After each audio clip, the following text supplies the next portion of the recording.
Hi నాన్న, ఎలా ఉన్నారు? లాస్ట్ ఎగ్జామ్కి వచ్చేసారు. ఇంకా కెమిస్ట్రీతో మీ ఎగ్జామ్స్ కూడా అయిపోతాయి. నేను సబ్మిట్ చేయాల్సిన గెస్ట్ పేపర్స్ కూడా అయిపోతాయి. యాక్చువల్లీ ఈ గెస్ట్ పేపర్ కెమిస్ట్రీకి సంబంధించింది కొంచెం డిలే అయింది. యాక్చువల్లీ మీకు మధ్యలో గ్యాప్ వచ్చిందని కాదు, పాస్ట్ 2 days నుంచి కంప్లీట్లీ మన అకాడమీలో పవర్ కట్ ఉంది. కాబట్టి రికార్డ్ చేయడం కానీ మీకు అప్లోడ్ చేయడం కానీ ఇన్ టైంలో అవ్వలేదు. దానివల్లే కొంచెం డిలే అయింది, కానీ ప్రాబ్లం లేదు. ఇవాళ నుంచి తీసుకున్నా కూడా మీకు 3 days ఉంది. కాబట్టి ఫస్ట్ కెమిస్ట్రీ గెస్ట్ పేపర్ని ప్రాపర్లీ కంప్లీట్ చేసుకోండి. యాజ్ యూజువల్ మిగతా సబ్జెక్ట్స్కి అందించినట్టే దీనికి సంబంధించిన 2 marks అండ్ 1 mark సంబంధించి కూడా సెకండ్ గెస్ట్ పేపర్ని రేపు అప్లోడ్ చేయడం జరుగుతుంది. కాబట్టి ఈరోజు ఈ పేపర్ని కంప్లీట్ చేసేసుకోండి అండ్ బోత్ ద పేపర్స్ని కంప్లీట్లీ రివైజ్ చేసుకోండి. సో దట్ రేపు ఫైనల్ కెమిస్ట్రీ ఎగ్జామ్లో బాగా పర్ఫార్మెన్స్ చేసే ఛాన్సెస్ ఉంటాయి. క్లియరా? అండ్ కెమిస్ట్రీ వచ్చేటప్పటికల్లా ఫిజిక్స్ చెప్పినట్టుగానే మళ్ళీ చెప్తున్నాను, దీనిలో 10% మార్క్స్ 85 marks కనుక కావాలి అనుకుంటే కనుక ఈ గెస్ట్ పేపర్తో పాటు 2 marks అండ్ 1 mark ఎవ్రీ చాప్టర్లో ఉన్న క్వశ్చన్స్ అన్నీ కూడా హార్డ్లీ ఒక్కో చాప్టర్లో వచ్చేటప్పటికల్లా 9 నుంచి 10 1 mark క్వశ్చన్స్, అలాగే 2 marks క్వశ్చన్స్ ఉంటాయి. వాటిని కూడా కంప్లీట్లీ రివైజ్ చేసుకుంటూ వెళ్ళండి. రెండోది, ఈ సంవత్సరం మీకు ఆల్రెడీ ఫిజిక్స్ అయితే పెద్దగా వేరియేషన్ రాలేదు, కానీ ఒక వేవ్స్ చాప్టర్ని తీసుకొచ్చి మీకు యాడ్ చేశారు. వేరేస్ కెమిస్ట్రీ వచ్చేటప్పటికల్లా డ్రాస్టిక్ చేంజ్ ఉంది. యాక్చువల్లీ మీకు ఈ సంవత్సరం ఇంతకుముందు చూసుకుంటే కనుక groups classification 1A group, 1B group, అలాగే బోరాన్ ఫ్యామిలీ ఇవన్నీ కూడా ఉండేది. వేరేస్ ఈ సంవత్సరం మారిన సిలబస్లో అవన్నీ కూడా గ్రూప్స్ క్లాసిఫికేషన్ సెకండ్ ఇయర్లోకి వెళ్ళిపోయింది. సో ఈ సంవత్సరం మీకు ఓన్లీ ఫస్ట్ ఇయర్లో ఎన్సీఆర్టీ ప్యాటర్న్లో ఉన్న సిలబస్ మాత్రమే ఉంటుంది. కాబట్టి సిలబస్ ఎప్పుడైతే తగ్గు ఉంటుందో ప్రతి చాప్టర్ నుంచి నెంబర్ ఆఫ్ క్వశ్చన్స్ అడిగే ఛాన్సెస్ ఎక్కువ ఉంటాయి. కాబట్టి వాటిని కంప్లీట్ చేసుకుంటూనే కవర్ చేసుకుంటూనే ఈ గెస్ట్ పేపర్ ఇవ్వడం జరుగుతుంది. క్లియరా? కాబట్టి గెస్ట్ పేపర్ని జాగ్రత్తగా 1 by 1 చూసుకోండి. స్టార్టింగ్ విత్ 8 marks దగ్గర నుంచి స్టార్ట్ చేద్దాం. క్లియరా?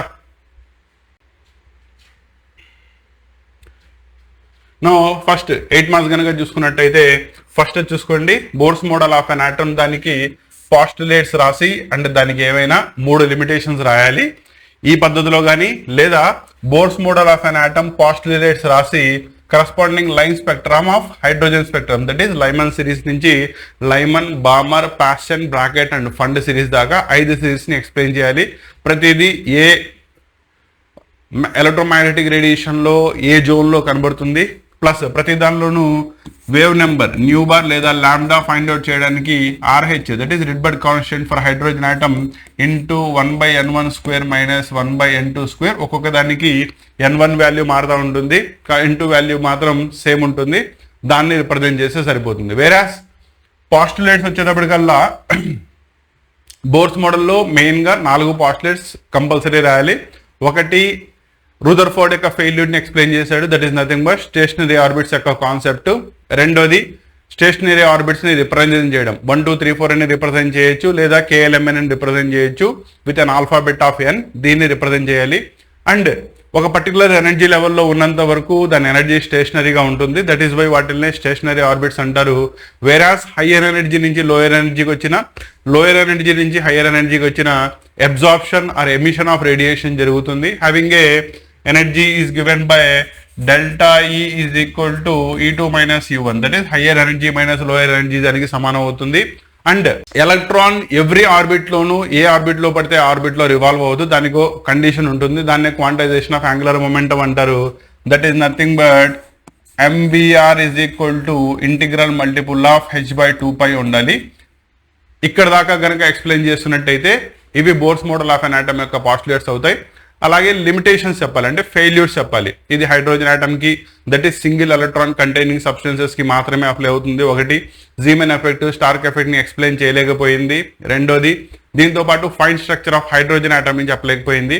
ఇలా ఏవైనా 3 నుంచి 4 ఫెయిల్యూర్స్ కనుక చెప్పినట్టు 8 marks కదా, మరి వెయిటేజ్ రావాలిగా. కాబట్టి దాన్ని బేస్ చేసుకుని జాగ్రత్తగా రాయండి. క్లియరా? నెక్స్ట్ వచ్చేటప్పటికి థర్డ్ క్వశ్చన్, క్వాంటమ్ నెంబర్స్ని ఎక్స్ప్లెయిన్ చేయడం. క్వాంటమ్ నెంబర్స్ అంటే ఏంటి అండ్ దానిలో ఉండే డిఫరెంట్ టైప్ ఆఫ్ క్వాంటమ్ నెంబర్స్ని రాయాలి. మనకి మీరు ఎంత హయ్యర్ లెవెల్లోకి వెళ్ళినా ఉండే 4 క్వాంటమ్ నెంబర్సే, that is N, L, M, S. Quantum numbers అంటే ఏంటి అసలు? యాక్చువల్లీ క్వాంటమ్ నెంబర్స్ అంటే ఏంటంటే ఒక ఆటంలో డిఫరెంట్ ఎలక్ట్రాన్స్ ఉంటాయి. ఒక ఎలక్ట్రాన్ని మీరు రిప్రజెంట్ చేయాలి అంటే దానికి సెట్ ఆఫ్ 4 ప్రాపర్టీస్ కావాలి.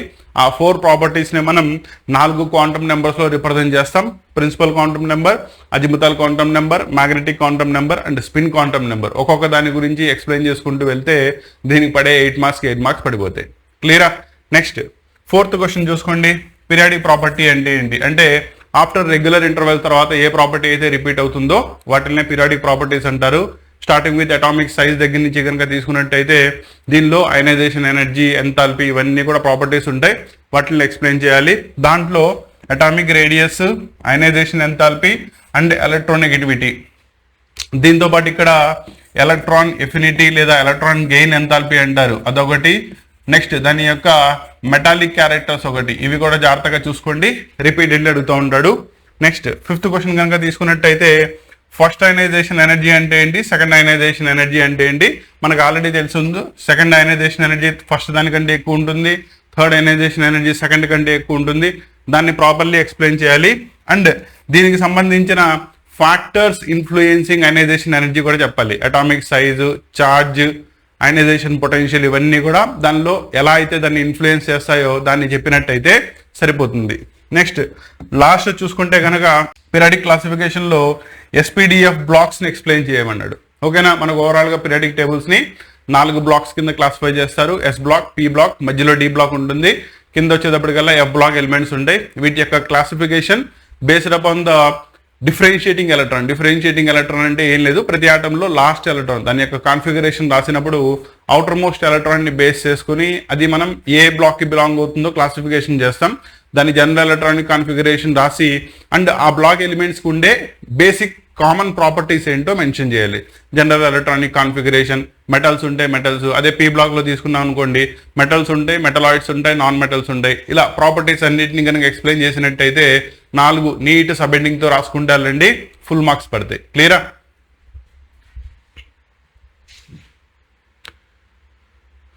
సో ఇవి దీనికి సంబంధించినవి.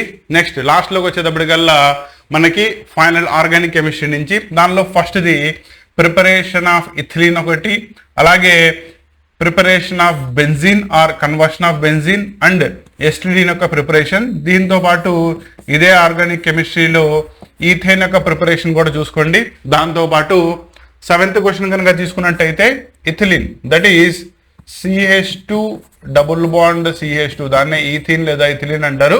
దాని యొక్క reaction ozonolysis, cold dilute alkaline KMnO4. ఇదే ప్లేస్లో అప్పుడప్పుడు మీకు బేస్ టెస్ట్తో ఎలా రియాక్ట్ అవుతుందని అడుగుతాడు. బేస్ టెస్ట్ అన్నా కూడా కోల్డ్ ఆల్కలైన్ KMnO4తో రియాక్షన్ అన్నా కూడా సేమే. లాస్ట్ వచ్చేటప్పటికల్లా ఎడిషన్ రియాక్షన్ విత్ బ్రోమిన్. ఈ రియాక్షన్స్ ఎక్స్ప్లెయిన్ చేయాలి. ఓకేనా? నెక్స్ట్ 8th క్వశ్చన్ కనుక చూసుకున్నట్టయితే how do you convert following compounds from benzene. Benzene ని తీసుకుని బెంజిన్ యొక్క ప్రాపర్టీస్, యాక్చువల్లీ ఇక్కడ ప్రిపరేషన్ ఆఫ్ బెంజిన్ అడగలేదు. యాక్చువల్లీ దానికి ప్రిపరేషన్ ఆఫ్ బెంజిన్ కి ఏవైనా 2 ప్రిపరేషన్ మెథడ్స్ ని గుర్తుపెట్టుకోండి. ఒకటి ఎస్టిలిన్ దగ్గర నుంచి సైక్లిక్ పాలిమరైజేషన్ అవ్వడం, రెండోది వచ్చేటప్పటికల్లా బెంజిన్ సల్ఫోనిక్ యాసిడ్ తీసుకుంటే అక్కడి నుంచి ప్రిపేర్ చేయొచ్చు. ఏవైనా 2 ప్రిపరేషన్ మెథడ్స్ చూసుకోండి. ప్లస్ దాంతోపాటు క్లోరినేషన్, దాన్ని ఇంకా సింపుల్గా చెప్పాలంటే హాలోజనేషన్ రియాక్షన్ ఒకటి. నెక్స్ట్ టౌలిన్ ఫార్మేషన్ జరగాలి. టౌలిన్ ఎప్పుడు వస్తుంది మనకి, ఫ్రిడల్ క్లాస్ ఆల్కైలేషన్ చేసి వస్తుంది. కాబట్టి ఇది ఫ్రిడల్ క్లాస్ ఆల్కైలేషన్. ఎస్టోఫినోన్ కావాలంటే ఫ్రిడల్ క్రాఫ్స్ ఎసైలేషన్ చేయాలి. కాబట్టి ఆ బేసిక్ 3 రియాక్షన్స్ అడిగాడు. దీంతో పాటు బెంజిన్ యొక్క nitration reaction and sulphonation reaction, ఈ 2 కూడా జాగ్రత్తగా గుర్తుపెట్టుకోండి. క్లియరా? అండ్ రాసేటప్పుడు ఆర్గానిక్ కెమిస్ట్రీలో డైరెక్ట్లీ రియాక్షన్ రాస్తే మార్క్స్ పడవు, లేదా రియాక్షన్ రాయకుండా కంటెంట్ మాత్రమే రాసినా మార్క్స్ పడవు. క్లియరా? సో మీరు ఏం రియాక్షన్ చేస్తున్నారు ప్రాపర్లీ ఒక స్టేట్మెంట్లో రాసి తర్వాత correspondingly chemical equation, that is chemical reaction ద్వారా కనుక రాసినట్టయితే మీకు దానిలో ఫుల్ మార్క్స్ పడతాయి. రెండోది ఆర్గానిక్ కెమిస్ట్రీలో మనం రియాక్షన్స్ని బ్యాలెన్స్ చేయకపోయినా ప్రాబ్లం లేదు, మార్క్స్ ఇస్తాడు. కాకపోతే ఏ రియాక్టెంట్స్ తీసుకున్నారు, ఏ ప్రొడక్ట్స్ యొక్క ఫార్మేషన్ జరిగింది, ఈ రియాక్టెంట్స్ ఈ ప్రొడక్ట్స్ కింద మారాలి అంటే అండర్ వాట్ కండిషన్స్, ఏ రియేజెంట్స్ని వాడారు, దీన్ని జాగ్రత్తగా గుర్తుపెట్టుకోండి. ఓకేనా? నెక్స్ట్ 9th క్వశ్చన్ తీసుకుంటే కనుక ఎస్టెలిన్ యొక్క ప్రిపరేషన్తో పాటు అది వాటర్తో కానీ ఓజోనాలసిస్తో కానీ HCl HBr ఎడిషన్ రియాక్షన్స్ ఎలా జరుగుతాయి అనేది ఎక్స్ప్లెయిన్ చేయమన్నాడు. సో ఇవి జాగ్రత్తగా చూసుకోండి ఆర్గానిక్ కెమిస్ట్రీ నుంచి. క్లియరా? అండ్ ఆర్గానిక్ కెమిస్ట్రీ ఇక్కడ ఒక పాయింట్ చెప్పాలి, చాలా మంది స్టూడెంట్స్ ఈవెన్ క్లాసెస్లో ఫ్యాకల్టీ ఇట్ సెల్ఫ్ చెప్పేస్తూ ఉంటారు ఆర్గానిక్ కెమిస్ట్రీని చాయిస్ తీసుకోండి అని చెప్పి. మీరు ఫస్ట్ ఇయర్లో ఆర్గానిక్ కెమిస్ట్రీని చాయిస్ తీస్తే సెకండ్ ఇయర్లో చాలా బాధపడతారు. అర్థమైందా? సెకండ్ ఇయర్లో half of the chemistry syllabus అంతా కూడా ఆర్గానిక్ కెమిస్ట్రీనే ఉంటుంది. ప్లస్ దాంతోపాటు నువ్వు రేపు నీట్ ఎగ్జామ్ రాయాలి అన్నా, ఐఐటి మెయిన్స్ అడ్వాన్స్కి వెళ్ళాలన్నా, లేదా ఈవెన్ ఎంసెట్ రాయాలన్నా కూడా organic chemistry half of the syllabus major role. ఆబ్జెక్టివ్లు తీసుకున్నా, డిస్క్రిప్టివ్లు తీసుకున్నా. కాబట్టి ఆర్గానిక్ కెమిస్ట్రీని ఎట్టి పరిస్థితుల్లోనూ కూడా చాయిస్లో తీమాకండి, కంపల్సరీ ప్రిపేర్ అవ్వండి. ఓకేనా? దీనిలో ఏమైనా డౌట్ ఉంటే కనుక డెఫినెట్లీ కామెంట్లో తెలియజేయండి. ఆర్గానిక్ కెమిస్ట్రీ దాకా రియాక్షన్స్ అర్థం కాకపోతే దాన్ని సపరేట్లీ ఎక్స్ప్లెయిన్ చేసుకుంటూ అనదర్ వీడియో కుదిరితే అప్లోడ్ చేయడానికి ట్రై చేస్తాను. క్లారిటీ వచ్చిందా? ఎందుకంటే organic chemistry just like maths ఉంటుందన్నమాట. మీలో మ్యాథ్స్ ఎలా అయితే ఒక పర్టికులర్ ఫార్ములా ఏ కండిషన్స్లో అప్లై చేయాలి, చేస్తే ప్రొడక్ట్ మనకి రిజల్ట్ ఏమొస్తుందో ఎలా అయితే తెలుస్తుందో, ఆర్గానిక్ కెమిస్ట్రీ కూడా అలాగే ఉంటుంది. వన్స్ నువ్వు కాన్సెప్ట్ నేర్చుకున్నావా, ఎన్ని రియాక్షన్స్ కావాలన్నా రాయొచ్చు. అంతే తప్ప బట్టి పెట్టారనుకోండి అది గుర్తుండదు. ఇది జాగ్రత్తగా గుర్తుపెట్టుకోండి. అంటే దీంతో పాటు ఆర్గానిక్ కెమిస్ట్రీలో మెయిన్గా ఐసోమెరిజం అనే concept, inter electronic effects, inductive effect అంటే ఏంటి, మీసోమెరిక్ ఎఫెక్ట్ అంటే ఏంటి, హైపర్ కాన్జుగేషన్ అంటే ఏంటి, రెజొనెన్స్ అంటే ఏంటి, వాటిని ఎగ్జాంపుల్స్ ఎక్స్ప్లెయిన్ చేయడం, ఇవి కనుక చూసుకున్నట్టయితే రేపు ఆర్గానిక్ కెమిస్ట్రీ నుంచే కాదు ఓవరాల్ కెమిస్ట్రీ నుంచి మంచి marks, that is 85 out of 85 gain చేసుకునే ఛాన్సెస్ ఉంటాయి. కాబట్టి దీన్ని స్టూడెంట్ జాగ్రత్తగా గుర్తుపెట్టుకోండి. క్లియరా? యాక్చువల్లీ మీకు గెస్ట్ పేపర్ని ఆన్సర్తో సహా సబ్మిట్ చేసేవాడిని, అప్లోడ్ చేసేవాడిని. కానీ లాస్ట్లోకి వచ్చేసేటప్పటికల్లా మనకి ఇప్పుడు ఎగ్జామ్స్కి బిఫోర్ సఫిషియెంట్లీ టైం లేదు. ఓకేనా? దానివల్ల ఆన్సర్స్ ఇవ్వలేకపోయాను. నెక్స్ట్ అకాడమిక్ ఇయర్ వాళ్ళకైతే కనుక డెఫినెట్లీ ప్లాన్ చేస్తాను. ఓకేనా? ఇక్కడ ఇంకో మాట చెప్పాలి. ఆల్మోస్ట్ ఫైనల్ ఎగ్జామ్కి వచ్చేసాం. కెమిస్ట్రీతో మనకి ఎగ్జామ్ అయిపోయిన తర్వాత మధ్యలో ఉండే హాలిడేస్ ఏవైతే 1 వీక్ 10 days ఫస్ట్ ఇయర్ వాళ్ళకి లేదా సెకండ్ ఇయర్ వాళ్ళకి అయితే మళ్ళీ ఎంట్రన్స్ ఎగ్జామ్స్ ఉన్నాయి కాబట్టి వాళ్ళకి ఆల్మోస్ట్ హాలిడేస్ ఉండవు అనుకోండి. ఫస్ట్ ఇయర్ వాళ్ళకి కనుక తీసుకున్నట్టయితే హాలిడేస్ తర్వాత మళ్ళీ మీకు ఇమీడియట్లీ సెకండ్ ఇయర్ క్లాసెస్ని స్టార్ట్ చేసేస్తారు. నా మన దానిలో కూడా మన అకాడమీలో కూడా ఎంసెట్కి సంబంధించిన షార్ట్ టర్మ్ క్లాసెస్ రేపు 23rd నుంచి స్టార్ట్ అవుతున్నాయి. ఇది అవ్వంగానే మీకు సెకండ్ ఇయర్ వాళ్ళకి సంబంధించిన, అంటే మీరు ఫస్ట్ ఇయర్ అందరూ కూడా సెకండ్ ఇయర్కి వెళ్తారు కాబట్టి మీకు సంబంధించిన కంప్లీట్ క్లాసెస్ మ్యాథమెటిక్స్ కానీ, ఫిజిక్స్ కానీ, కెమిస్ట్రీ కానీ, ఇంక్లూడింగ్ లాంగ్వేజెస్ కానీ ఇలాగే రెగ్యులర్లీ అప్లోడ్ చేయాలి. సో దట్ ఎలా అయితే ఇప్పుడు గెస్ట్ పేపర్స్ ద్వారా మీ ఎగ్జామ్స్కి ప్రిపరేషన్ చేశారో నెక్స్ట్ ఇయర్ కూడా ఆ బాధపడకుండా కంపల్సరీ ముందే సిలబస్ మొత్తాన్ని కంప్లీట్ చేసేసుకుని అట్లీస్ట్ అక్టోబర్ నవంబర్ కల్లా ఒకసారి సిలబస్ అయిపోతే డిసెంబర్ జనవరిలో కండక్ట్ చేసే మెయిన్స్ ఎగ్జామ్ దగ్గర నుంచి తర్వాత వచ్చే ఐపీ ఎగ్జామ్స్ కానీ లేదా అదర్ ఎంట్రన్స్ ఎగ్జామ్స్ కానీ ప్రాపర్లీ ప్రిపేర్ అవ్వాలి అనుకుంటే కనుక ఈ సంవత్సరం దానికి ఒక కంప్లీట్ మాడ్యూల్ ద్వారా రావాలి అని చెప్పి నేను ఆలోచిస్తున్నాను. కాకపోతే ఇంతకుముందు రావడానికి ట్రై చేసినప్పుడు సఫిషియెంట్లీ స్టూడెంట్స్ ఎంగేజ్ అయ్యేవాళ్ళు కాదు. ఓకేనా? సో స్టూడెంటే లేనప్పుడు మనం క్లాసెస్ చెప్పి ఎందుకు వేస్ట్ అవుతుంది కదా. జస్ట్ యూట్యూబ్ వాడికి నెంబర్ ఆఫ్ వీడియోస్ అప్లోడ్ అవడం తప్ప దానివల్ల పెద్దగా ఉపయోగం ఉండదు. కాబట్టి ఇనఫ్ నెంబర్ ఆఫ్ స్టూడెంట్స్ కనుక ఉన్నట్టయితే వాళ్ళకి ఒక రెగ్యులర్లీ మన అకాడమీలో ఎలా అయితే డైలీ ఒక సిస్టమేటికల్లీ టైం టేబుల్ ప్రకారం క్లాసెస్ చెప్తా ఉంటామో అదే పద్ధతిలో ఆన్లైన్లో కూడా డెలివరీ చేయాలి అని చెప్పి అనుకుంటున్నాను. సో అలా నా ద్వారా కనుక చదువుకోవాలి అనుకుంటే ఈ ఒక పాయింట్ దగ్గర మీరు మిగతా వాటికి కామెంట్ చేశారా లేదా నాకు తెలియదు. దీనిలో కనుక మీరు ఇంట్రెస్ట్గా ఉన్నట్టయితే డెఫినెట్లీ కింద ఒక కామెంట్ తెలియజేయండి. ఎస్ సార్ అప్లోడ్ చేయండి, మేము దాంతో ఎంగేజ్ అయి ఉంటాం. Throughout the second year మీ ద్వారా మా ప్రిపరేషన్ ముందుకు వెళ్తుంది. పెయిడా ఫ్రీయా ఇది పక్కన పెట్టండి. సో దీనిలో వచ్చేటప్పటికల్లా ఈ పద్ధతిని కనుక మీరు అడాప్ట్ చేసుకుందాం అనుకుంటే కనుక డెఫినెట్లీ ఒక కామెంట్ ద్వారా తెలియజేయండి. ఓకేనా? మీ కామెంట్ ఓన్లీ పర్పస్ ఏంటంటే నెంబర్ ఆఫ్ స్టూడెంట్స్ ఎంతమంది ఉందో తెలుసుకోవడానికి. రెండోది గూగుల్ డాక్యుమెంట్, దట్ ఈస్ మీరు నెక్స్ట్ దీనికి సంబంధించిన కోచింగ్ తీసుకోవాలనుకుంటున్నారా లేదా అనేది కింద మీకు డిస్క్రిప్షన్లో కనుక చూసుకున్నట్టయితే గూగుల్ డాక్యుమెంట్ ఉంటుంది. దానిలో మీ డీటెయిల్స్ అన్ని కనుక అప్లోడ్ చేసి సబ్మిట్ చేసినట్టయితే నా స్టూడెంట్ యొక్క డేటా నాకు అందుతుంది. సో దట్ ఎంతమంది స్టూడెంట్స్ మనతో ఎంగేజ్ అవుదాం అనుకుంటున్నారు ఈ కంప్లీట్ ప్యాటర్న్ తెలుస్తుంది. దాన్ని బట్టి కంప్లీట్లీ సెకండ్ ఇయర్ యొక్క మాడ్యూల్ మొత్తాన్ని ముందుగానే డిజైన్ చేసుకుని నెక్స్ట్ ఇయర్ కంప్లీట్ ప్రిపరేషన్ ద్వారా ముందుకెళ్దాం. ఓకేనా? సో దీన్ని కూడా ఒకటి జాగ్రత్తగా గుర్తుపెట్టుకోండి. రెండోది సేమ్ ఎలా అయితే ఇంటర్మీడియట్ వాళ్ళకి సంబంధించిన గెస్ట్ పేపర్స్ ఇచ్చామో 10th క్లాస్ వాళ్ళకి సంబంధించిన గెస్ట్ పేపర్స్ కూడా నెక్స్ట్ ఇమీడియట్లీ వరుస పెట్టి అప్లోడ్ అవుతూ ఉంటాయి. మీకు తెలిసిన 10th క్లాస్ స్టూడెంట్స్ కానీ లేదా మీ బ్రదర్ అండ్ సిస్టర్స్ కానీ ఫ్రెండ్స్ కానీ వాళ్ళ యొక్క బ్రదర్స్ అండ్ సిస్టర్స్ కానీ ఎవరైనా ఉన్నట్టయితే కనుక స్టేట్ బోర్డు ద్వారా రేపు 10th ఎగ్జామ్ రాస్తా ఉన్నట్టయితే వాళ్ళకి డెఫినెట్లీ ఇన్ఫామ్ చేయండి. ఎందుకంటే నా గెస్ట్ పేపర్ ఏంటి, దాని యొక్క వ్యాలిడిటీ ఎంత, క్వశ్చన్స్ ఎలా వస్తాయి, నేను ఏ ప్రిపరేషన్ ద్వారా మిమ్మల్ని ముందుకు తీసుకెళ్తాను, ఇవన్నీ మీకు తెలుసు. కాబట్టి మీరు నలుగురికి సజెస్ట్ చేస్తేనే నెక్స్ట్ ఆ క్లాసెస్ యొక్క వీడియోస్ యొక్క ఉపయోగం ఉంటుంది. దీన్ని ఒకటి జాగ్రత్తగా గుర్తుపెట్టుకున్నాను. కుదిరినంత వరకు చెప్పండి, ఓకేనా? సో 8 మార్క్స్ అయిపోయినాయి కాబట్టి నెక్స్ట్ 4 మార్క్స్ దానికి వెళ్దాం. సో 4 మార్క్స్ దానిలో మనకు ఆల్మోస్ట్ ఉన్న సిలబస్లో ప్రతి చాప్టర్ నుంచి కూడా ఒక 4 మార్క్స్ క్వశ్చన్ వస్తుంది. అదే ప్యాటర్న్లో మీకు క్వశ్చన్స్ ఇవ్వడం జరిగింది based upon the importance weightage of the చాప్టర్స్ని బేస్ చేసుకుని. సో జాగ్రత్తగా చూసుకోండి. ఫస్ట్ ఇది థర్మోడైనమిక్స్ కనుక తీసుకున్నట్టయితే ఫస్ట్ క్వశ్చన్ హెసెస్ లాని ఎక్స్ప్లెయిన్ చేసి ఆఫ్ కాన్స్టెంట్ హీట్ సెపరేషన్ చెప్పాలి. హెసెస్ లా ఏం చెప్తుంది? హీట్ ఆఫ్ ఎ రియాక్షన్ ని నువ్వు ఒక స్టెప్లో చేసినా లేదా 100 స్టెప్పుల్లో జరిగిన total heat of the reaction, that is enthalpy change of the reaction same ఉంటుందని చెప్తుంది. దాన్నే ప్రాపర్లీ చెప్పండి. అండ్ దానికి డయాగ్రామ్ కూడా వేయాల్సి వస్తుంది. A gives rise to B directly రాసేస్తారు. ఇక్కడ సమ్ క్యూ అనేటైతే కనుక ఇది సికి వెళ్తుంది, సి నుంచి డికి వస్తుంది, డి నుంచి బికి వస్తుంది. ఇక్కడ Q1 Q2 Q3 అనుకుంటే కనుక ఈ మూడింటిని యాడ్ చేస్తే అది క్యూ దానికి సమానం అవుతుంది. ఓకేనా? దాన్ని ప్రాపర్లీ చెప్పండి. అండ్ దానికి ఎగ్జాంపుల్ వచ్చేటప్పటికల్లా బాన్ హ్యాబర్ సైకిల్ ఉంటుంది, దాన్ని డ్రా చేయండి. Next second question standard enthalpy of formation అంటే ఏంటి, దాన్ని ఎక్స్ప్లెయిన్ చేయాలి. Next show that delta H that is change in enthalpy is equal to change in internal energy plus delta N RT. Actually ఇక్కడ మీకు మనకున్న expression ఏంటంటే H is equal to E plus PV. దీన్ని change చేసుకుని actually pressure వాల్యూమ్లో ఉంది, కానీ ఇక్కడ నీకు R, Tలో కావాలి. ఎలా కావాలి? ఎన్ మోల్స్ ఆఫ్ ద గ్యాస్కి PV is equal to nRT ideal gas equation రాసుకుని దాన్ని తీసుకొచ్చి దీనిలో సబ్స్టిట్యూట్ చేసుకుంటే వస్తుంది. Next fourth one open system అంటే ఏంటి, క్లోజ్డ్ సిస్టమ్ అంటే ఏంటి, అండ్ ఐసోలేటెడ్ సిస్టమ్ అంటే ఏంటి, ఒక్కొక్క దానికి ఒక ఎగ్జాంపుల్ చెప్పాలి. ఓకేనా? సింపుల్గా చెప్పాలంటే మాస్ ఎనర్జీ రెండు ట్రాన్స్ఫర్ అయితే ఓపెన్, వేరే దాని పైన లిడ్ని క్లోజ్ చేశారనుకోండి మాస్ ట్రాన్స్ఫర్ అవ్వదు, ఎనర్జీ ట్రాన్స్ఫర్ అవుతుంది, క్లోజ్డ్ సిస్టమ్. వేరే దాన్ని తీసుకెళ్లి ఎడియాబాటిక్ వాల్స్ ద్వారా క్లోజ్ చేస్తే దానిలో ఎనర్జీ ట్రాన్స్ఫర్ అవ్వదు, మాస్ ట్రాన్స్ఫర్ అవ్వదు, ఐసోలేటెడ్ సిస్టమ్.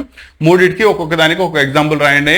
అండ్ డ్రా చేసేటప్పుడు వీటి యొక్క కుదిరితే నీట్ డయాగ్రామ్స్ కూడా ఇవ్వండి, ఫుల్ మార్క్స్ పడతాయి. నెక్స్ట్ సెవెంత్ వన్ ఎంట్రోపీ అంటే ఏంటి, దాని యొక్క mathematical expression that is delta S is equal to amount of heat absorbed reversibly and isothermally divided by the change in the temperature. ఆ expression రాసి దాన్ని ఎగ్జాంపుల్స్ సహా explain చేయమన్నాడు. Next sixth one heat capacity అంటే ఏంటి. Heat capacity అంటే body యొక్క టెంపరేచర్ని 1 degree race చేయాలి అంటే అది ఎంత అమౌంట్ ఆఫ్ హీట్ని అబ్జార్బ్ చేస్తుందో దాన్ని హీట్ కెపాసిటీ అంటారు. కాన్స్టెంట్ ప్రెషర్ దగ్గర అయితే సిపి అంటారు, కాన్స్టెంట్ వాల్యూమ్ దగ్గర అయితే సివి అంటారు. అవి రెండు రాసి సిపి సివికి మధ్యలో ఉన్న రిలేషన్ని చూపించాలి. That is CP minus CV is equal to R అని ప్రూవ్ చేయాలి. అదొకటి. నా ఇవన్నీ కూడా మీకు థర్మోడైనమిక్స్ చాప్టర్ దగ్గర నుంచి మోస్ట్ ఇంపార్టెంట్ 4 మార్క్స్ క్వశ్చన్స్. క్లియరా? యాక్చువల్లీ మీకు ఫస్ట్ ఇయర్లో దట్ ఈస్ ఫిజిక్స్లో మొన్న ఎగ్జామ్ రాసి చూసినట్టయితే ఇదే థర్మోడైనమిక్స్ చాప్టర్ నుంచి చదివారు, కాకపోతే అక్కడ మీకు 8 మార్క్స్ క్వశ్చన్ వస్తుంది. వేరే ఇక్కడ వచ్చేటప్పటికల్లా దీని నుంచి 4 మార్క్స్ క్వశ్చన్స్ వస్తాయి. సో జాగ్రత్తగా చూసుకోండి. Next chemical equilibrium, next important chapter. లీచ్ ప్రిన్సిపల్ని ఎక్స్ప్లెయిన్ చేసి దాని యొక్క అప్లికేషన్స్ చెప్పాలి. దానిలో మనకి అప్లికేషన్స్ వచ్చేటప్పటికల్లా manufacturing of SO3 through contact process అడుగుతారు, లేదా అమోనియా త్రూ హేబర్స్ ప్రాసెస్ అడుగుతాడు. దీన్ని జాగ్రత్తగా రాసి KPKC మధ్యలో ఉన్న రిలేషన్ని తీసుకురావాలి. That is equilibrium constant at constant pressure and equilibrium constant in terms of concentrations. రెండింటికి మధ్యలో రిలేషన్ తీసుకొస్తే సరిపోతుంది. ఇదిగోండి లాస్ట్లో అడిగారు derive relationship between KP and KC or for the equilibrium reaction. ఓకేనా? That is KP is equal to equation గుర్తుందా, KP is equal to KC into RT whole power delta n. Delta n stands for number of gaseous moles of products minus number of gaseous moles of reactants అవుతుంది. అక్కడ దాకా చెప్పాల్సి వస్తుంది. క్లియరా? Next 10th question చూసుకోండి. The species H2O, HCO3 minus, HSO4 minus and NH3 ammonia can act as both Bronsted acids కింద పనిచేస్తాయి, వేరాస్ Bronsted basis కింద పనిచేస్తాయి. బ్రాన్స్టెడ్ యాసిడ్ అంటే ఏంటి, H+ అయాన్ డోనార్ని బ్రాన్స్టెడ్ యాసిడ్ అంటారు, whereas H- ion that is hydride ion యొక్క డోనార్ని బేస్ అంటారు. నా ఈ ఇద్దరికి మధ్యలో ఉండే వాటిని ఏమంటారంటే కాంజుగేట్ యాసిడ్ బేస్ పెయిర్ అంటారు. ఫర్ అన్ ఎగ్జాంపుల్ వాటర్ తీసుకున్నారనుకోండి, ఎలా ఉంటుంది, H2O, ఇది H ప్లస్ ఇచ్చేసింది అనుకోండి, H plus plus OH minus అవుతుంది. సో ఇక్కడ H2O వాటర్ని H ప్లస్ అయాన్ని డొనేట్ చేసింది కాబట్టి it is A Bronsted acid. And ఇచ్చేసిన తర్వాత ఎవరిని ఫామ్ చేసింది, OH మైనస్ ని ఫామ్ చేసింది. దాన్నే దీని యొక్క కాంజుగేట్ బేస్ అంటారు. దాన్నే ఆ రెండింటిని కలిపి కాంజుగేట్ యాసిడ్ బేస్ పెయిర్ అంటారు. సో దీన్ని జాగ్రత్తగా చూపించాలి. Bronsted Lowry concept of acids and bases ని విత్ ఎగ్జాంపుల్ ఎక్స్ప్లెయిన్ చేయమని చెప్పాడు. అలాగే 12th క్వశ్చన్ వచ్చేటప్పటికల్లా లూయిస్ యాసిడ్స్ అంటే ఏంటి, లూయిస్ బేసెస్ అంటే ఏంటి, కింద ఇచ్చిన వాటిల్లో OH minus, F minus, H plus, BCl3 minus, వీటిల్ని ఏది లూయిస్ యాసిడ్ అవుతుంది, ఏది లూయిస్ బేస్ అవుతుంది చెప్పాలి. ఓకేనా. లూయిస్ కాన్సెప్ట్ ఏంటి అంటే బేస్డ్ అపాన్ ఎలక్ట్రాన్ పెయిర్ యొక్క డొనేషన్ లేదా యాక్సెప్టెన్స్ బట్టి ఉంటుంది. ఎలక్ట్రాన్ పెయిర్ ని డొనేట్ చేస్తే బేస్, ఎలక్ట్రాన్ పెయిర్ ని యాక్సెప్ట్ చేసుకుంటే లూయిస్ యాసిడ్. దాన్ని బేస్ చేసుకుని క్లాసిఫికేషన్ చేయండి. క్లియరా. నెక్స్ట్ లాస్ట్లోది రిడాక్స్ రియాక్షన్స్ వచ్చేటప్పటికల్లా నెక్స్ట్ ఇంతకుముందు ఇదే చాప్టర్ మీకు ఫస్ట్ ఇయర్లో స్టాకియోమెట్రీ అని ఉండేది. అక్కడ నుంచి మీకు ఈక్వేషన్స్ ఇచ్చేసి కెమికల్ రిడాక్స్ రియాక్షన్స్ ఇచ్చేసి మిమ్మల్ని అక్కడ బ్యాలెన్సింగ్ చేయమని చెప్పేవాడు. సో ఇక్కడ కూడా certain number of redox reactions ఇచ్చేసి వీటిని మీడియం ఒక్కోసారి మెన్షన్ చేస్తాడు, ఒక్కోసారి ఉండదు. ఫర్ అన్ ఎగ్జాంపుల్ దీనిలో తీసుకుంటే యాసిడ్ మీడియం లేదా బేస్ మీడియం మెన్షన్ చేస్తాడు, కొన్నిసార్లు మెన్షన్ చేయడు. మెన్షన్ చేయకపోతే బై డిఫాల్ట్ యాసిడ్ మీడియం అని చూసుకోవాలి. ఇది జాగ్రత్తగా గుర్తుపెట్టుకోండి. దాని మీద బేస్ అయ్యి these are the redox reactions that has to be balanced. క్లియరా.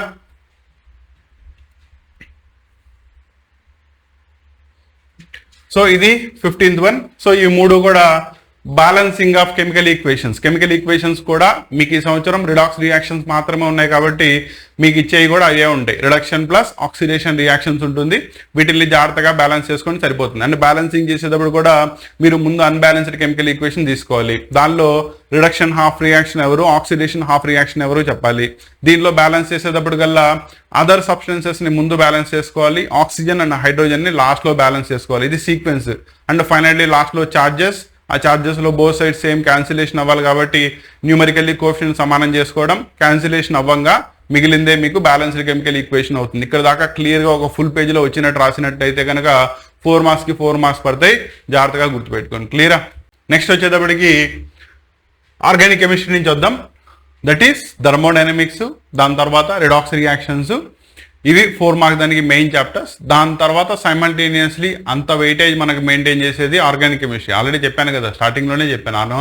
ఆర్గానిక్ కెమిస్ట్రీ మీకు ఈ సంవత్సరం చాలా ఇంపార్టెంట్ కాబట్టి ఇంతకుముందు ఫస్ట్ ఇయర్ వాళ్ళు చాయిస్ తీసినట్టుగా ఆ ఫ్యాకల్టీ మీకున్న టీచర్ ఏ కాలేజ్ మీరు ఏ ఫ్యాకల్టీ ద్వారా చదువుతున్నా నాకు ప్రాబ్లం లేదు. వాళ్ళు చెప్పినా కూడా దీనిలో నుంచి చాయిస్ తీమాకండి. 85 out of 85 కావాలి అంటే. లేదు నేను జస్ట్ 60 దాకా టార్గెట్ పెట్టుకున్నాను అనుకుంటే కనుక మీ ఇష్టం. క్లియరా. దీన్ని జాగ్రత్తగా గుర్తుపెట్టుకోండి. నెక్స్ట్ ఆర్గానిక్ కెమిస్ట్రీ కనుక తీసుకున్నట్టయితే ఇండక్టివ్ ఎఫెక్ట్ అంటే ఏంటి విత్ సూటబుల్ ఎగ్జాంపుల్ చెప్పాలి. ఓకేనా. ఇండక్టివ్ ఎఫెక్ట్ అంటే ఏంటి, through sigma bonds within a carbon chain electron డెన్సిటీని డొనేట్ చేసినా లేదా యాక్సెప్ట్ చేసినా దాన్ని ఇండక్టివ్ ఎఫెక్ట్ అంటారు. And it is a permanent effect కాబట్టి దాని యొక్క ఫిజికల్ అండ్ కెమికల్ ప్రాపర్టీస్ని రెండింటిని ఇన్ఫ్లుయెన్స్ చేస్తుంది. దీన్ని విత్ అన్ ఎగ్జాంపుల్ ఎక్స్ప్లెయిన్ చేయండి సరిపోతుంది. అండ్ ఇక్కడ జాగ్రత్తగా గుర్తుపెట్టుకోండి, ఇండక్టివ్ ఎఫెక్ట్ మిగతా చెప్పినా చెప్పకపోయినా ఇండక్టివ్ ఎఫెక్ట్ ఒకటి, రెజొనెన్స్ ఒకటి, హైపర్ కాంజుగేషన్ ఒకటి, ఇవి 3 కంపల్సరీగా వీటిలో నుంచి ఒకటి కంపల్సరీ కనబడుతుంది. దీంతో పాటు మీసోమెరిక్ ఎఫెక్ట్. యాక్చువల్లీ మీసోమెరిక్ ఎఫెక్ట్, రెజొనెన్స్ రెండు ఒకేలా ఉంటాయి. కాకపోతే డీలోకలైజేషన్ దేని వల్ల జరుగుతుంది, ఏ థియరీ మీద బేస్ అయ్యి ఎక్స్ప్లెయిన్ చేసామనే దాన్ని బట్టి మారుతూ ఉంటుంది. అవి నెక్స్ట్ ఇన్ డీటెయిల్ మనం క్లాస్ కుదిరితే ఎక్స్ప్లెయిన్ చేద్దాం. ఇప్పుడు వచ్చేటప్పటి ఈ 4టిని కంపల్సరీగా గుర్తుపెట్టుకోండి విత్ ఎగ్జాంపుల్స్. క్లియరా. నెక్స్ట్ ఐసోమెరిజం కనుక తీసుకున్నట్టయితే పొజిషనల్ ఐసోమెరిజం అంటే ఏంటి, ఫంక్షనల్ ఐసోమెరిజం అంటే ఏంటి, వాటిని చెప్పాలి. సో పొజిషనల్ ఐసోమెరిజం వచ్చేటప్పటికల్లా సబ్స్టిట్యూయెంట్ కానీ, మల్టిపుల్ బాండ్ కానీ, లేదా ఫంక్షనల్ గ్రూప్ కానీ, ఈ మూడిట్లో కార్బన్ చైన్ మెయిన్ స్కెలిటన్లో తమ యొక్క పొజిషన్స్ ని మార్చడం వల్ల ఐసోమెరిజం ఎగ్జిస్ట్ అయినట్టయితే కనుక దాన్ని పొజిషనల్ ఐసోమెరిజం అంటారు. Whereas functional isomerism it is specific in nature. కొన్ని గ్రూప్స్ మాత్రమే మిగతా వాటితో చూపిస్తాయి. ఎగ్జాంపుల్ కార్బాక్సిలిక్ యాసిడ్స్ ఎస్టర్స్తో చూపిస్తాయి, ఆల్డిహైడ్స్ కీటోన్స్తో చూపిస్తాయి, ఆల్కహాల్స్ ఈథర్తో చూపిస్తాయి. అలా వాటి మధ్యలో ఉండే ఎగ్జిస్టింగ్ ఫంక్షనల్ ఐసోమెరిజంని మనం ఎక్స్ప్లెయిన్ చేసుకుంటే సరిపోతుంది. వీటిల్లో molecular formula remains the same. క్లియరా. Next what type of organic compounds react with ozone? So ozone తో మీకు generally unsaturated compounds, that is carbon carbon double bonds లేదా కార్బన్ కార్బన్ ట్రిపుల్ బాండ్స్ ఉన్నవి మాత్రమే రియాక్ట్ అవుతాయి. మళ్ళీ దానిలో 2 టైప్స్ ఉంటుంది, ఆక్సిడేటివ్ ఓజోనాలిసిస్, రిడక్టివ్ ఓజోనాలిసిస్. దాన్ని ప్రాపర్లీ నేర్చుకోండి, కంపల్సరీగా క్వశ్చన్ వస్తుంది. 19th question, acetylene that is CH triple bond CH, ఇదే కదా ఎస్టిలీన్ అంటే. ఇది sodium in the presence of liquid NH3 దాంతో ఎలా రియాక్ట్ అవుతుంది? ఓకేనా, it is a addition reaction. Addition reaction లో మీకు ఎస్టిలీన్ 2 టైప్ ఆఫ్ ప్రొడక్ట్స్ ని ఫామ్ చేస్తుంది. ఒకటి లెండ్లాస్ కటలిస్ట్, రెండోది Birch reduction. That is nothing but ఒక దాంతో మీకు ట్రాన్స్ ఐసోమర్ ఫామ్ అయితే ఒక దాంతో సిస్ ఐసోమర్ ఫామ్ అవుతుంది, అవి చెప్పాలి. నెక్స్ట్ ఎస్టిలీన్ వాటర్ తో ఎలా రియాక్ట్ అవుతుంది? బేసిక్ ఎడిషన్ రియాక్షన్ జరుగుతుంది, కాకపోతే ఈనాల్ యొక్క ఫార్మేషన్ జరుగుతుంది. ఈనాల్ అన్స్టేబుల్ కాబట్టి డిలోకలైజేషన్ జరిగి కార్బోనైల్ కాంపౌండ్ కిందకి మారిపోతుంది, దాన్ని ఎక్స్ప్లెయిన్ చేయాలి. Next 20th one, hydrogen bond అంటే ఏంటి, దీనిలో ఉండే టైప్స్ ఎక్స్ప్లెయిన్ చేయమన్నాడు. ఓకేనా, hydrogen attached to the highly electronegative atoms such as oxygen కానీ, ఫ్లోరిన్ కానీ, నైట్రోజన్ కానీ, వీటికి అటాచ్ అయినప్పుడు ఇది అలాగే అటాచ్ అయిన అనదర్ హైడ్రోజన్ కనుక పక్కన ఉన్నట్టయితే ఆ హైలీ ఎలక్ట్రోనెగటివ్ ఆటమ్ కి ఈ హైడ్రోజన్ కి మధ్యలో మీకు స్ట్రాంగ్ ఫోర్సెస్ ఆఫ్ అట్రాక్షన్స్ కనబడతాయి, దాన్నే మనం హైడ్రోజన్ బాండింగ్ అంటారు. ఇది 2 డిఫరెంట్ మాలిక్యూల్స్ కి మధ్యలో ఉంటే ఇంటర్మాలిక్యులర్ అంటారు. With in the same molecule ఉంటే కనుక ఎగ్జాంపుల్ సాలిసిలిక్ యాసిడ్ చెప్పొచ్చు, లేదా ఆర్థోహైడ్రాక్సీ నైట్రోబెంజిన్ చెప్పొచ్చు. వీటిల్లో ఇంట్రామాలిక్యులర్ హైడ్రోజన్ బాండింగ్ కనబడుతుంది, దాన్ని ఎక్స్ప్లెయిన్ చేయాలి. క్లియరా? Next 21st question, dipole moment అంటే ఏంటి, దాని యొక్క అప్లికేషన్స్ ఏంటి చెప్పాలి. యాక్చువల్లీ డైపోల్ మూమెంట్ అంటే mu is equal to E into D. ఇక్కడ డిస్టెన్స్ వచ్చేటప్పటికల్లా బాండ్ లెంత్ కి సమానం. E stands for charge and dipole moment కి correspondingly units, Bohr magneton units రాసి దాని యొక్క ఇన్ఫ్లుయెన్సింగ్ ఫ్యాక్టర్స్ చెప్పాలి, సరిపోతుంది. నెక్స్ట్ 22, సిగ్మా బాండ్స్ అంటే ఏంటి, పై బాండ్స్ అంటే ఏంటి, రెండింటికి మధ్యలో ఉండే డిఫరెన్స్ చెప్పాలి. ఓకేనా, డైరెక్ట్ ఓవర్లాపింగ్ వల్ల ఫామ్ అయ్యేదేమో సిగ్మా బాండ్ అయితే లేటరల్ ఓవర్లాపింగ్ వల్ల ఫామ్ అయ్యేది పై బాండ్ అవుతుంది. రెండింటిలో వాటి యొక్క ఎనర్జీ దగ్గర నుంచి వేరియేషన్స్ ఉంటాయి, వాటిని ఎక్స్ప్లెయిన్ చేయాలి. నెక్స్ట్ సో ఇక్కడ దాకా కూడా ఆర్గానిక్ కెమిస్ట్రీ దాని నుంచి తీసుకోండి. ఓకేనా, యాక్చువల్లీ మొత్తం ఆర్గానిక్ కెమిస్ట్రీ కంప్లీట్ అవ్వలేదు ఇక్కడ.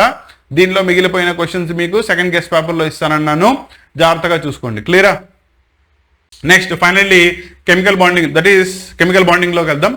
దానిలో హైబ్రిడైజేషన్ ఇన్ SF6 ఎక్స్ప్లెయిన్ చేయాలి. అవునా, SF6 లో ఏ టైప్ ఆఫ్ హైబ్రిడైజేషన్ జరుగుతుంది? It undergoes sp3d2. సింపుల్ గా చెప్పేయచ్చు. అవునా, సెంట్రల్ ఆటమ్ సల్ఫర్ ఏ ఫ్యామిలీకి బిలాంగ్ అవుతుంది? Oxygen family. Oxygen family according to the group number దాని యొక్క మాక్సిమం వ్యాలెన్సీ ఎంత? 6. సో 6 సరిపోయినాయా? సో అది 6 సింగిల్ బాండ్స్ ని ఫామ్ చేస్తుంది. సో 6 బాండ్స్ కి చూసుకుంటే ఒక S, 3 Pలు 4 అయినాయి, అలాగే D2 ఎన్ని అయినాయి? 6 అయిపోయినాయి. So it undergoes sp3d2 hybridization. Octahedral structure ఉంటుంది, 90 degrees axial, 90 degrees equatorial bond angle ఉంటుంది. దాన్ని ప్రాపర్లీ చెప్పండి, సరిపోతుంది.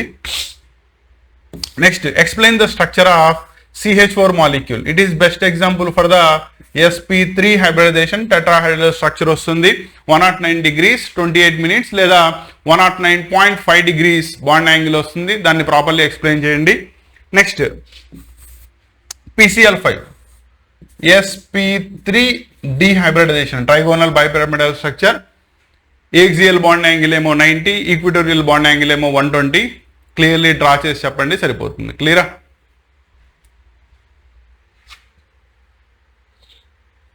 నెక్స్ట్ 26th క్వశ్చన్ చూసుకోండి. Bond fusions, that is actually ఇది కూడా మీకు ఆర్గానిక్ కెమిస్ట్రీలోనే వస్తుంది, కాకపోతే కెమికల్ బాండింగ్ లో కూడా డిస్కస్ చేయొచ్చు.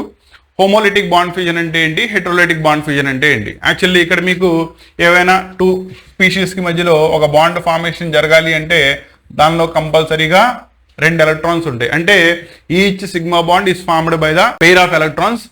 ఆ పెయిర్ ఆఫ్ ఎలక్ట్రాన్స్ ఇద్దరు చెరొకటి డొనేట్ చేసి ఉండొచ్చు, లేదా కోఆర్డినేట్ కోవలెంట్ బాండ్లు లాగా ఇద్దరు బోత్ ద ఎలక్ట్రాన్స్ ఒకళ్ళే ఇచ్చేసి తర్వాత బాండ్ ఫార్మేషన్ జరిగి ఉండొచ్చు. కాకపోతే ఇక్కడ పాయింట్ చూసుకోవాల్సింది, ఈ బాండ్ బ్రేక్ అయ్యి దీనికో ఎలక్ట్రాన్ ఈక్వల్లీ కనుక డిస్ట్రిబ్యూట్ అయినట్టయితే కనుక హోమోలిటిక్ బాండ్ ఫ్యూజన్ అంటారు. దానిలో మనకి ఫ్రీ రాడికల్స్ ప్రొడ్యూస్ అవుతాయి, A free radical, B free radical. Whereas electronegativity difference ఉందనుకోండి, ఆ ఎలక్ట్రాన్స్ డెన్సిటీని మొత్తాన్ని ఒకళ్ళే తీసుకుంటారు. ఎవరైతే తీసుకున్నారో దాని మీదకి నెగిటివ్ ఛార్జ్ రెండోది ఇచ్చేసింది కాబట్టి పాజిటివ్ ఛార్జ్ అయాన్స్ ఫార్మేషన్ జరుగుతుంది. దాన్నే హెట్రోలిటిక్ బాండ్ ఫ్యూజన్ అంటారు. దాన్ని ప్రాపర్లీ చెప్పాలి. క్లియరా? నెక్స్ట్ 27th తీసుకోండి. ట్రాన్సిషన్ ఎలిమెంట్స్ యొక్క ప్రాపర్టీస్ చెప్పాలి. వన్ ఆఫ్ ద మోస్ట్ ఉంది. ఇది మీకు రేపు ఎగ్జామ్లో లేకుండా పేపర్ ఉండదని అన్న, కాబట్టి జాగ్రత్తగా గుర్తుపెట్టుకోండి. అండ్ సెకండ్ ఇయర్లోకి వచ్చాక దాన్ని మళ్ళీ చదువుతారు. కోఆర్డినేషన్ కాంపౌండ్స్ అనే చాప్టర్స్ ఉంటాయి డి అండ్ ఎఫ్ బ్లాక్ ఎలిమెంట్స్లో. అక్కడ వీటి గురించి మళ్ళీ స్టడీ చేయాల్సి వస్తుంది. క్లియరా? యాక్చువల్లీ మీరు అబ్జర్వ్ చేసినట్టయితే ప్రతి క్వశ్చన్ని ఏం రాయాలి, ఎలా రాయాలి సైమల్టేనియస్లీ చెప్పుకుంటా వెళ్తున్నా, అవునా? కాబట్టి మీరు చదివేటప్పుడు అవన్నీ కవర్ అవుతున్నాయా లేదో చూసుకోండి. నేను ముందే చెప్పాను కదా, యాక్చువల్లీ నాకు కనుక టైం దొరికినట్టయితే ప్రతి క్లాస్ దట్ ఈస్ ప్రతి క్వశ్చన్ని ఇన్ డీటెయిల్ ముందే ఎక్స్ప్లెయిన్ చేసి అప్లోడ్ చేసేవాడిని. కాకపోతే మనం ఈ అప్లోడ్ స్టార్ట్ చేసిందే ముందే ప్లాన్ చేసుకోలేదు కదా, అందుకని స్టార్ట్ చేసిందే బిఫోర్ ఎగ్జామ్స్. అది కూడా కొంతమంది స్టూడెంట్స్ అడిగారు కాబట్టి వాళ్ళ కోసం అప్లోడ్ చేశాను. అది కాస్త మిగతా స్టూడెంట్స్ అందరికీ కూడా అవసరం పడింది కాబట్టి చాలామంది స్టూడెంట్స్ మనతో ఎంగేజ్ అయ్యారు. కాబట్టి ఇదేది ప్లాన్ చేసింది కాదు, బై డిఫాల్ట్ జరిగిపోయింది. నెక్స్ట్ ఇయర్ దానికైతే మాత్రం కంప్లీట్లీ ప్లాన్ చేసి ముందుగానే అన్ని డిజైన్ చేసేసి సైమల్టేనియస్ ప్రిపరేషన్ని ముందుకు తీసుకెళ్దాం. క్లియరా? అందుకే ఇక్కడ కొంచెం టైం కన్స్టెంట్ వల్ల ఫాస్ట్గా చెప్తున్నా. క్లియరా? అంతే తప్ప ఈయనేంటి కాన్సెప్ట్ ఎక్స్ప్లెయిన్ చేస్తా టక్ మని ఆపేస్తున్నాడు అని చెప్పి అనుకోమాకండి. Main thing is constant. క్లియరా? నెక్స్ట్ 28th క్వశ్చన్ చూసుకోండి. Write a short note on the atomic radius, metallic radius, covalent radius. And next 29th, actually ఇది కూడా మీకు question. Which of the following will have the most negative electron gain enthalpy, that is electron potential అడిగాడు. And దానికి reasons చెప్పాలి. 29th question ఆర్బిట్కి ఆర్బిటాల్కి మధ్యలో differences చెప్పాలి. Orbit అంటే ఏంటి? Bohr's theory, that is first time Rutherford theory propose చేశాడు. తర్వాత దాన్ని బోర్స్ థియరీ మాడిఫై చేసి స్టేషనరీ ఆర్బిట్స్ కింద మార్చాడు. అసలు యాక్చువల్లీ ఆర్బిట్ అంటే ఏంటంటే న్యూక్లియస్ యాటమ్లో ఉంటుంది. న్యూక్లియస్ చుట్టూ కూడా మనకి ఎలక్ట్రాన్ తిరగడానికి సర్క్యులర్ పాత్స్ ఉంటాయి, వాటిని ఆర్బిట్స్ అంటారు. వేరే అది ఫెయిల్ అయిన తర్వాత వేవ్ మోడల్లోకి వచ్చేటప్పటికల్లా షార్డింగర్ వేవ్ ఈక్వేషన్ ద్వారా మనం ప్రాబబిలిటీస్ని ఎక్స్ప్లెయిన్ చేసాం. అక్కడ ఎలక్ట్రాన్ని మనం ఖచ్చితంగా చెప్పలేము, జస్ట్ ఎక్కడ ఉంటుంది అనే ప్రాబబిలిటీ మాత్రమే చెప్తాం. అండ్ ఆ రీజియన్ ఆఫ్ స్పేస్ ప్రాబబిలిటీ ఎక్కడైతే ఉండొచ్చు అని చెప్తున్నామో దాన్నే ఆర్బిటాల్ అంటారు. ఎస్పీడిఎఫ్ బ్లాక్ దానిలో ఆర్బిటాల్స్ వస్తాయి, వీటిని ఎక్స్ప్లెయిన్ చేయాలి. క్లియరా? నెక్స్ట్ 30th క్వశ్చన్ చూసుకోండి. నోడల్ ప్లేన్ అంటే ఏంటి? దట్ ఈస్ ఎక్కడైతే మనకి ఎలక్ట్రాన్ డెన్సిటీ 0 ఉంటుందో దాన్నే నోడల్ ప్లేన్ అంటారు. అది 2p ఆర్బిటాల్ 3d ఆర్బిటాల్స్ కి నోడల్ ప్లేన్స్ ని రిప్రజెంట్ చేయాలి. క్లియర్ స్ట్రక్చర్స్ డ్రా చేసి చెప్పండి. నెక్స్ట్ ఫోటో ఎలక్ట్రిక్ ఎఫెక్ట్ అంటే ఏంటి? అండ్ దాన్ని ఫోటో ఎలక్ట్రిక్ ఈక్వేషన్ వచ్చేటప్పటికల్లా E is equal to E0 plus KE, that is kinetic energy, లేదా Hν is equal to Hν0 plus kinetic energy ½ mv². ఇక్కడ దాకా రాసి కరస్పాండింగ్లీ టర్మ్స్ చెప్పాలి, అప్పుడే మీకు 4 మార్క్స్ వస్తాయి. క్లియరా? నెక్స్ట్ కనుక చూసుకున్నట్టయితే బేసిక్స్ ఆఫ్ ద కెమిస్ట్రీ నుంచి based upon composition of the particle, అంటే ఈచ్ ఎలిమెంట్ యొక్క కరస్పాండింగ్ పర్సంటేజ్ ఇచ్చినప్పుడు దాని యొక్క ఎంపిరికల్ ఫార్ములా ఏమవుతుంది, అండ్ మాలిక్యులర్ వెయిట్ ఇచ్చేసినప్పుడు మాలిక్యులర్ వెయిట్ని ఎంపిరికల్ వెయిట్తో కనుక డివైడ్ చేసినట్టయితే అటువంటి స్పీషీస్ ఎన్ని ఉన్నాయో తెలిసిపోతుంది. అక్కడి నుంచి మాలిక్యులర్ ఫార్ములా చెప్పొచ్చు. సో దాని మీద బేస్ అయ్యే questions 32nd question, 33rd question, ఇంకో క్వశ్చన్ కూడా ఇచ్చినట్టున్నాను. So 34th question. ఇక్కడ దాకా ఈ మూడు కూడా కరస్పాండింగ్ పర్సంటేజెస్ ఇచ్చినప్పుడు మీకు బెస్ట్ మార్క్స్ 4కి 4 కావాలి అనుకుంటే కనుక టేబుల్ కన్స్ట్రక్ట్ చేసి చెప్పండి. ఈచ్ ఎలిమెంట్ దాని యొక్క పర్సంటేజెస్, తర్వాత వీటిని న్యూమరికల్లీ కోఎఫిషియెంట్స్లోకి మార్చడానికి లీస్ట్ దాంతో డివైడ్ చేసుకుంటారు.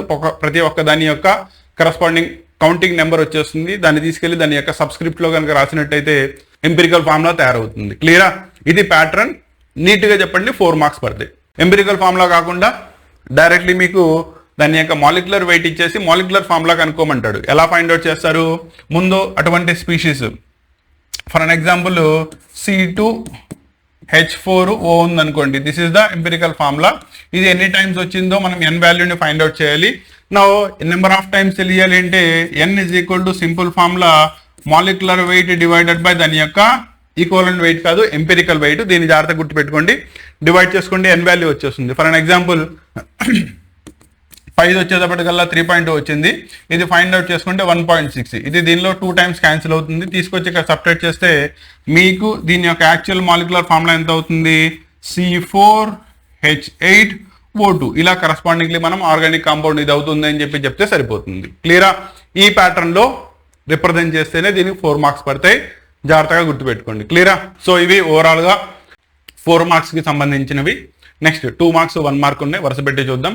అండ్ 2 మార్క్స్ దానిలోకి వెళ్ళిపోయే ముందు మీకు పాయింట్ చెప్పాలి. ఇక్కడ పాయింట్ అనుకోండి, లేకపోతే మీ వైపు నుంచి రిక్వెస్ట్ అనుకోండి, లేదా ఎంతమంది స్టూడెంట్స్ మన ద్వారా చదువుతున్నారో తెలుసుకోవాలి అనే ఇన్ఫర్మేషన్ గురించి అనుకోండి, ఏమైనా అనుకోండి. రేపు కెమిస్ట్రీతో మీకు ఎగ్జామ్స్ అయిపోతాయి. దీనిలో చాలామంది మధ్యలో యాడ్ అయిన వాళ్ళు ఉన్నారు. చాలామంది స్టార్టింగ్ విత్ సాంస్క్రిట్కి సంబంధించిన గెస్ట్ పేపర్స్ ఇచ్చిన కాడి నుంచి మన ఛానల్తో ఎంగేజ్ అయి ఉన్నారు. అండ్ త్రూ కామెంటింగ్ ద్వారానో లేదా మన వాట్సాప్ ఛానల్లో మెంబర్స్ కింద యాడ్ అయ్యి ఉండడం ద్వారానో జరిగారు. యాక్చువల్లీ ఈ సంవత్సరం వాట్సాప్ ఛానల్ని మనం స్టార్ట్ చేసింది కూడా మీకు దీనికి సంబంధించిన పీడిఎఫ్స్ అన్నీ కూడా అందాలి అని చెప్పి.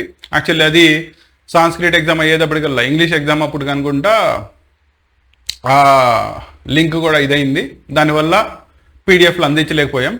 సో ఓవరాల్గా ఎలా అయినా కూడా వీడియోస్ రికార్డ్ చేసో, క్లాసెస్ని ఎక్స్ప్లెయిన్ చేసో, కరస్పాండింగ్లీ వీడియోస్ని ఇన్ టైంలో మీకు ఎగ్జామ్ రాసే ముందే, మళ్ళీ రేపు పొద్దున్న ఎగ్జామ్ రాయాలంటే వాళ్ళు రాత్రి ఇవ్వడం కాకుండా ముందుగానే ప్రిపేర్ చేసి రికార్డ్ చేసి వాటిని మీకు అందించడం ద్వారా మీకు సఫిషియెంట్లీ టైం ద్వారా వాటిని ప్రిపేర్ అయ్యారు.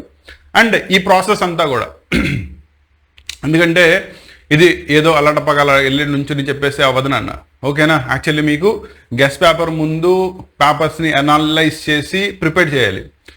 సెకండ్ ఇయర్ వాళ్ళకి అయితే ఈజీగా ప్రిపేర్ చేయొచ్చు, కానీ ఫస్ట్ ఇయర్ వాళ్ళకి వచ్చేటప్పటికల్లా ఈ సంవత్సరం బోర్డు వాడు రిలీజ్ చేసిన ఒకే ఒక మోడల్ పేపర్ ప్యాటర్న్ తప్ప ఏమీ లేదు, అవునా? సో దాన్ని చూసుకుంటూ మనం పేపర్ని ప్రిపేర్ చేయడం జరిగింది. అండ్ మీరు ఎగ్జామ్స్ రాసిన వాళ్ళకి తెలుసు, అవునా? మోర్ దెన్ 90% మీకు ఇవే క్వశ్చన్స్ దానిలో రిపీట్ అయినాయి. క్లియరా? రెండోది, మీరు కనుక నా దానిలో ప్యాటర్న్ అబ్జర్వ్ చేస్తే నా దానిలో కనబడిన క్వశ్చన్స్ చాలా వాటిల్లో కనబడదు. For example 2B exam maths second year వాళ్ళు ఎగ్జామ్ రాసి వచ్చిన తర్వాత మిగతా కాలేజీలో అసలు పిల్లలు అల్లాడిపోయారు, పేపర్ని గెస్ కూడా చేయలే. కానీ మనం ఇచ్చిన 2B పేపర్ కనుక తీసుకున్నట్టయితే 75కి 73 మార్క్స్ వచ్చినాయి. కాబట్టి మీరు ఏ సెట్ ఇచ్చినా పేపర్ ఎంత హార్డ్గా వచ్చినా మిమ్మల్ని ప్రాపర్లీ ప్రిపేర్ చేయించుకుంటేనే ముందుకెళ్ళాం. రెండోది, గెస్ట్ పేపర్ అంటే మీరు త్వరగా కనెక్ట్ అవుతారు కాబట్టి గెస్ట్ పేపర్ అని పేరు పెట్టాను తప్ప యాక్చువల్లీ ఇది గెస్ట్ పేపర్ కాదు అసలు, అవునా? గెస్ట్ పేపర్ అంటే మీకు ఏం చేయాలి, బోర్డు మోడల్లో ఒక పేపర్ ఇచ్చేసి ప్రిపేర్ అవునా, వస్తే వచ్చింది లేకపోతే రాదు అని చెప్పాలి. మీరు కనుక అబ్జర్వ్ చేసినట్టయితే ప్రతి క్వశ్చన్ యొక్క ప్లేస్లో దానికి సంబంధించిన 4 నుంచి 5 ప్రాబబుల్ క్వశ్చన్స్ చదివించారు. అలా చదివించాను కాబట్టి మీకు ఎగ్జామ్లో పేపర్ ఎంత హార్డ్గా ఇచ్చినా ఆ తేడా తెలియలా, అవునా? కాబట్టి ఇది గెస్ట్ పేపర్ అంటే ఏదో అల్లాటప్పగా రాసే సిస్టమ్ కాదు, ఒక ప్రాపర్ పద్ధతిలో ప్రిపరేషన్ని ముందుకు వెళ్ళే సిస్టమ్. నాది ముందు నుంచి అదే పద్ధతి, ఇప్పుడు కూడా అదే పద్ధతి, కాకపోతే ఫస్ట్ టైం మీ ముందు ఆన్లైన్లో రావడం జరిగింది, ఓకేనా? నో ఈ ప్యాటర్న్ ఆఫ్ ప్రిపరేషన్ మేము ఈ ఎగ్జామ్ టైంలో నీకు సపోర్ట్గా మేము పడిన కష్టం ఇవి కనుక నీకు నచ్చినట్టయితే, సార్ని సపోర్ట్ చేద్దాం అనుకుంటే కనుక ఏం చేయగలరు నువ్వు? మనీ ట్రాన్స్ఫర్లు ఇవన్నీ నేను అడిగే రకం కూడా కాదు, ఓకేనా? ఓన్లీ థింగ్ ఈజ్ కామెంట్లో తెలియజేయి. ఏది, సాంస్క్రిట్ దగ్గర నుంచి కెమిస్ట్రీ దాకా ఎగ్జామ్స్ రాసినప్పుడు ఈ ఎగ్జామ్స్ దాంట్లో మనం ఇచ్చిన గెస్ట్ పేపర్స్ ఎక్కడి దాకా పనికి వచ్చినాయి, టైం టు టైం నీ గెస్ట్ పేపర్స్ ఈ ప్రాబబుల్ క్వశ్చన్స్ ఇచ్చి ప్రతిదాన్ని ఆల్మోస్ట్ ఎక్స్ప్లెయిన్ చేసి నీకు మేం చేసిన హెల్ప్ ఎక్కడి దాకా ఉపయోగపడింది, రేపొద్దున నీ బెస్ట్ రిజల్ట్ వచ్చినప్పుడు మమ్మల్ని గుర్తుపెట్టుకుంటావా లేదా అనేది ఈ ఒకదాంతో తెలిసిపోతుంది, ఓకేనా? సో మా ఈ కష్టాన్ని కనుక గుర్తించినట్టయితే ఒక్క 5 మినిట్స్ టైం స్పెండ్ చేయండి నాన్న, ఓకేనా? జస్ట్ ఒక కామెంట్ పంపించండి. సో దట్ మన ఛానల్లో నెక్స్ట్ వచ్చే వాళ్ళకి మీరు పంపించే ఫీడ్బ్యాకే మన ఛానల్ కంటెంట్ ఎలా ఉంటుంది, నేను చెప్పే పద్ధతి ఎలా ఉంటుంది, క్లాసెస్ ఎలా డెలివర్ చేస్తాను అనేది తెలుస్తుంది. క్లియరా? సో అదొక్కటే, ఓకేనా? That is the only thing నేను నీ దగ్గర నుంచి అడుగుతుంది. అది కూడా నీకు ప్రాబ్లం లేదు అనుకుంటేనే కమెంట్ చేయి, ప్రాబ్లం ఏం లేదు. క్లియరా? అండ్ ఛానల్తో ఎంగేజ్ అవ్వాలి. నెక్స్ట్ వచ్చే అప్లోడ్ క్లాసెస్ అన్నీ కూడా తర్వాత మనం చెప్పింది స్టార్ట్ చేస్తున్నామని చెప్పాం కాబట్టి దాంతో కూడా ఉండాలి అనుకుంటే కనుక ఇప్పుడు దాకా సబ్స్క్రైబ్ చేసుకోకపోతే ఛానల్ని సబ్స్క్రైబ్ చేసుకో, నోటిఫికేషన్స్ని ఆన్ చేసుకో. సో దట్ నెక్స్ట్ అప్లోడ్స్ వచ్చినప్పుడు ప్రతి క్లాస్కి సంబంధించినవి నీకు అందడం జరుగుతుంది. సో ఇక్కడతో 4 మార్క్స్ దాకా కంప్లీట్ అయిపోయినాయి కాబట్టి నెక్స్ట్ మన main task 2 marks and 1 mark చూద్దాం. క్లియరా? అండ్ 2 మార్క్స్ 1 మార్క్ దానికి నేను మీకు స్టార్టింగ్లోనే చెప్పాను, ఇవి 2 మార్క్స్ 1 మార్క్ ఒక గెస్ట్ పేపర్ మాత్రమే. దీనికి సంబంధించిన సెకండ్ గెస్ట్ పేపర్ ఉంది, అది మీకు రేపు అప్లోడ్ చేయడం జరుగుతుంది. క్లియరా? నా వరుస పెట్టి క్వశ్చన్స్ చూస్తాను చూడండి. ఫస్ట్ది పౌలీస్ ఎక్స్క్లూజన్ ప్రిన్సిపల్ని ఎక్స్ప్లెయిన్ చేయాలి. పౌలీస్ ఎక్స్క్లూజన్ ప్రిన్సిపల్ ఏం చెప్తుంది, ఏ ఆటంలో అయినా ఏ ఎలక్ట్రాన్ అయినా మనం డిస్క్రైబ్ చేసేటప్పుడు దానికి 4 క్వాంటమ్ నెంబర్స్ ఉంటాయి, మనం ఆల్రెడీ చెప్పాం.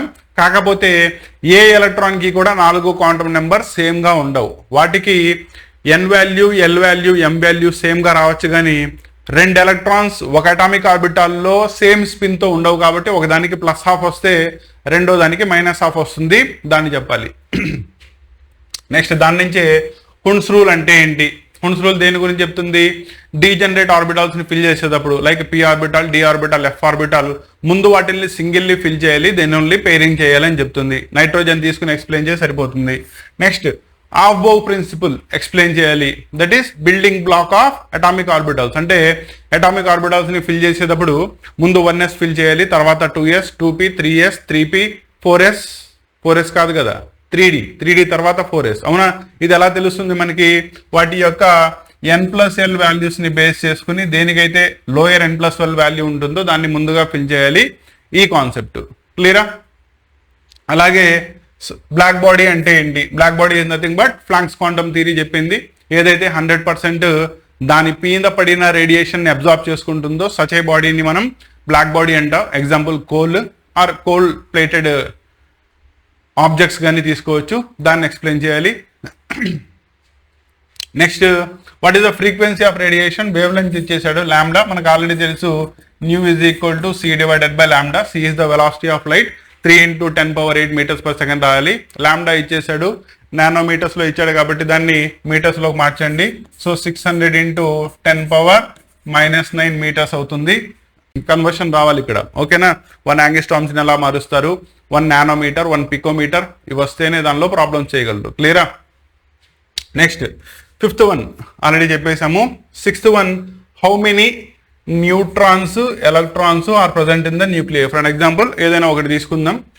ఆక్సిజన్ తీసుకున్నారనుకోండి, దీని యొక్క అటామిక్ నెంబర్ 8 ఇచ్చాడు, మాస్ నెంబర్ 16 ఇచ్చేసాడు. అవునా? కాబట్టి 8 ఉంటే దీనిలో 8 ప్రోటాన్స్ ఉంటాయి, న్యూట్రల్ స్పీషియస్ కాబట్టి 8 ఎలక్ట్రాన్స్ ఉంటాయి. నెక్స్ట్ మాస్ నెంబర్ అంటే ప్రోటాన్స్ ప్లస్ న్యూట్రాన్స్ కాబట్టి మాస్ నెంబర్లో నుంచి ఎలక్ట్రానిక్ నెంబర్ తీసేయి, దట్ ఈస్ 16 - 8 తీసుకుంటే దీనిలో 8 న్యూట్రాన్స్ ఉంటాయి. అలా ప్రతి దానికి చెప్పవచ్చు. క్లియరా? Next 7th one, an element X atomic number 34 ఉంది. What is its position in the periodic table? దీనికి సింపుల్ లాజిక్ చెప్తాను. ఎలా గుర్తుపెట్టుకుంటారంటే లాస్ట్లో ఉండే ఇనర్ట్ గ్యాసెస్ని గుర్తుపెట్టుకో. దట్ ఈస్ హీలియం దగ్గర నుంచి స్టార్ట్ చేసుకుంటే కనుక 2, 10, 18, 36, 54, 86 అండ్ 118 ఇవి లాస్ట్లో ఉండే ఇనర్ట్ గ్యాసెస్ యొక్క అటామిక్ నెంబర్స్. దాన్ని బేస్ చేసుకుని వెనక్కి రాసుకుంటూ వస్తే చెప్పేయచ్చు. ఫర్ అన్ ఎగ్జాంపుల్ ఇప్పుడు ఇచ్చిందంత నీకు 34 ఎక్కడ వస్తుంది? 1, 2, 3, 4 4వ పీరియడ్లో వస్తుంది. ఇది 18th గ్రూప్ కాబట్టి 35 17th గ్రూప్ అవుతుంది. 34 వచ్చేదల్లా 16th గ్రూప్ అవుతుంది. అయిపోయింది. ఏ పీరియడ్లో ఉంటుంది, ఏ గ్రూప్లో ఉంటుందో చెప్తే అదే కదా దాని యొక్క పొజిషన్ అంటే. క్లారిటీ వచ్చిందా? Next bond order, magnetic behaviour, H2 చెప్పాలి according to the molecular orbital theory. H2 అంటే 2 ఎలక్ట్రాన్స్ ఉన్నాయి కాబట్టి σ1s2. Bond order is equal to ఏంటి? Number of bonding minus anti bonding by 2 చేస్తావు కాబట్టి 2/2 చేసుకుంటే బాండ్ ఆర్డర్ 1 వస్తుంది. And magnetic behaviour it is completely fill అయిపోయింది కాబట్టి, దట్ ఈస్ అన్పేర్డ్ ఎలక్ట్రాన్స్ ఏమీ లేదు కాబట్టి it is diamagnetic in nature. Clear అన్న? సో జాగ్రత్తగా చూసుకుంటున్నావా? కాన్సెప్ట్ అర్థమవుతుంది కదా? మీ కాలేజ్లో మీ ఫ్యాకల్టీ నీకు ఎలా డెలివర్ చేశారో, నీకు ఎక్కడ దాకా అందిందో నాకు తెలీదు. నేను ఎక్స్ప్లెయిన్ చేసే ప్యాటర్న్ మాత్రం ఇలా ఉంటుంది కాబట్టి నీ క్లాసెస్ అర్థమవుతున్నాయి అనుకుంటాను. స్టిల్ ఏమైనా డౌట్స్ ఉంటే కనుక నీకు ఆల్రెడీ లిబర్టీ ఇచ్చాను, కామెంట్లో తెలియజేయండి అని చెప్పి.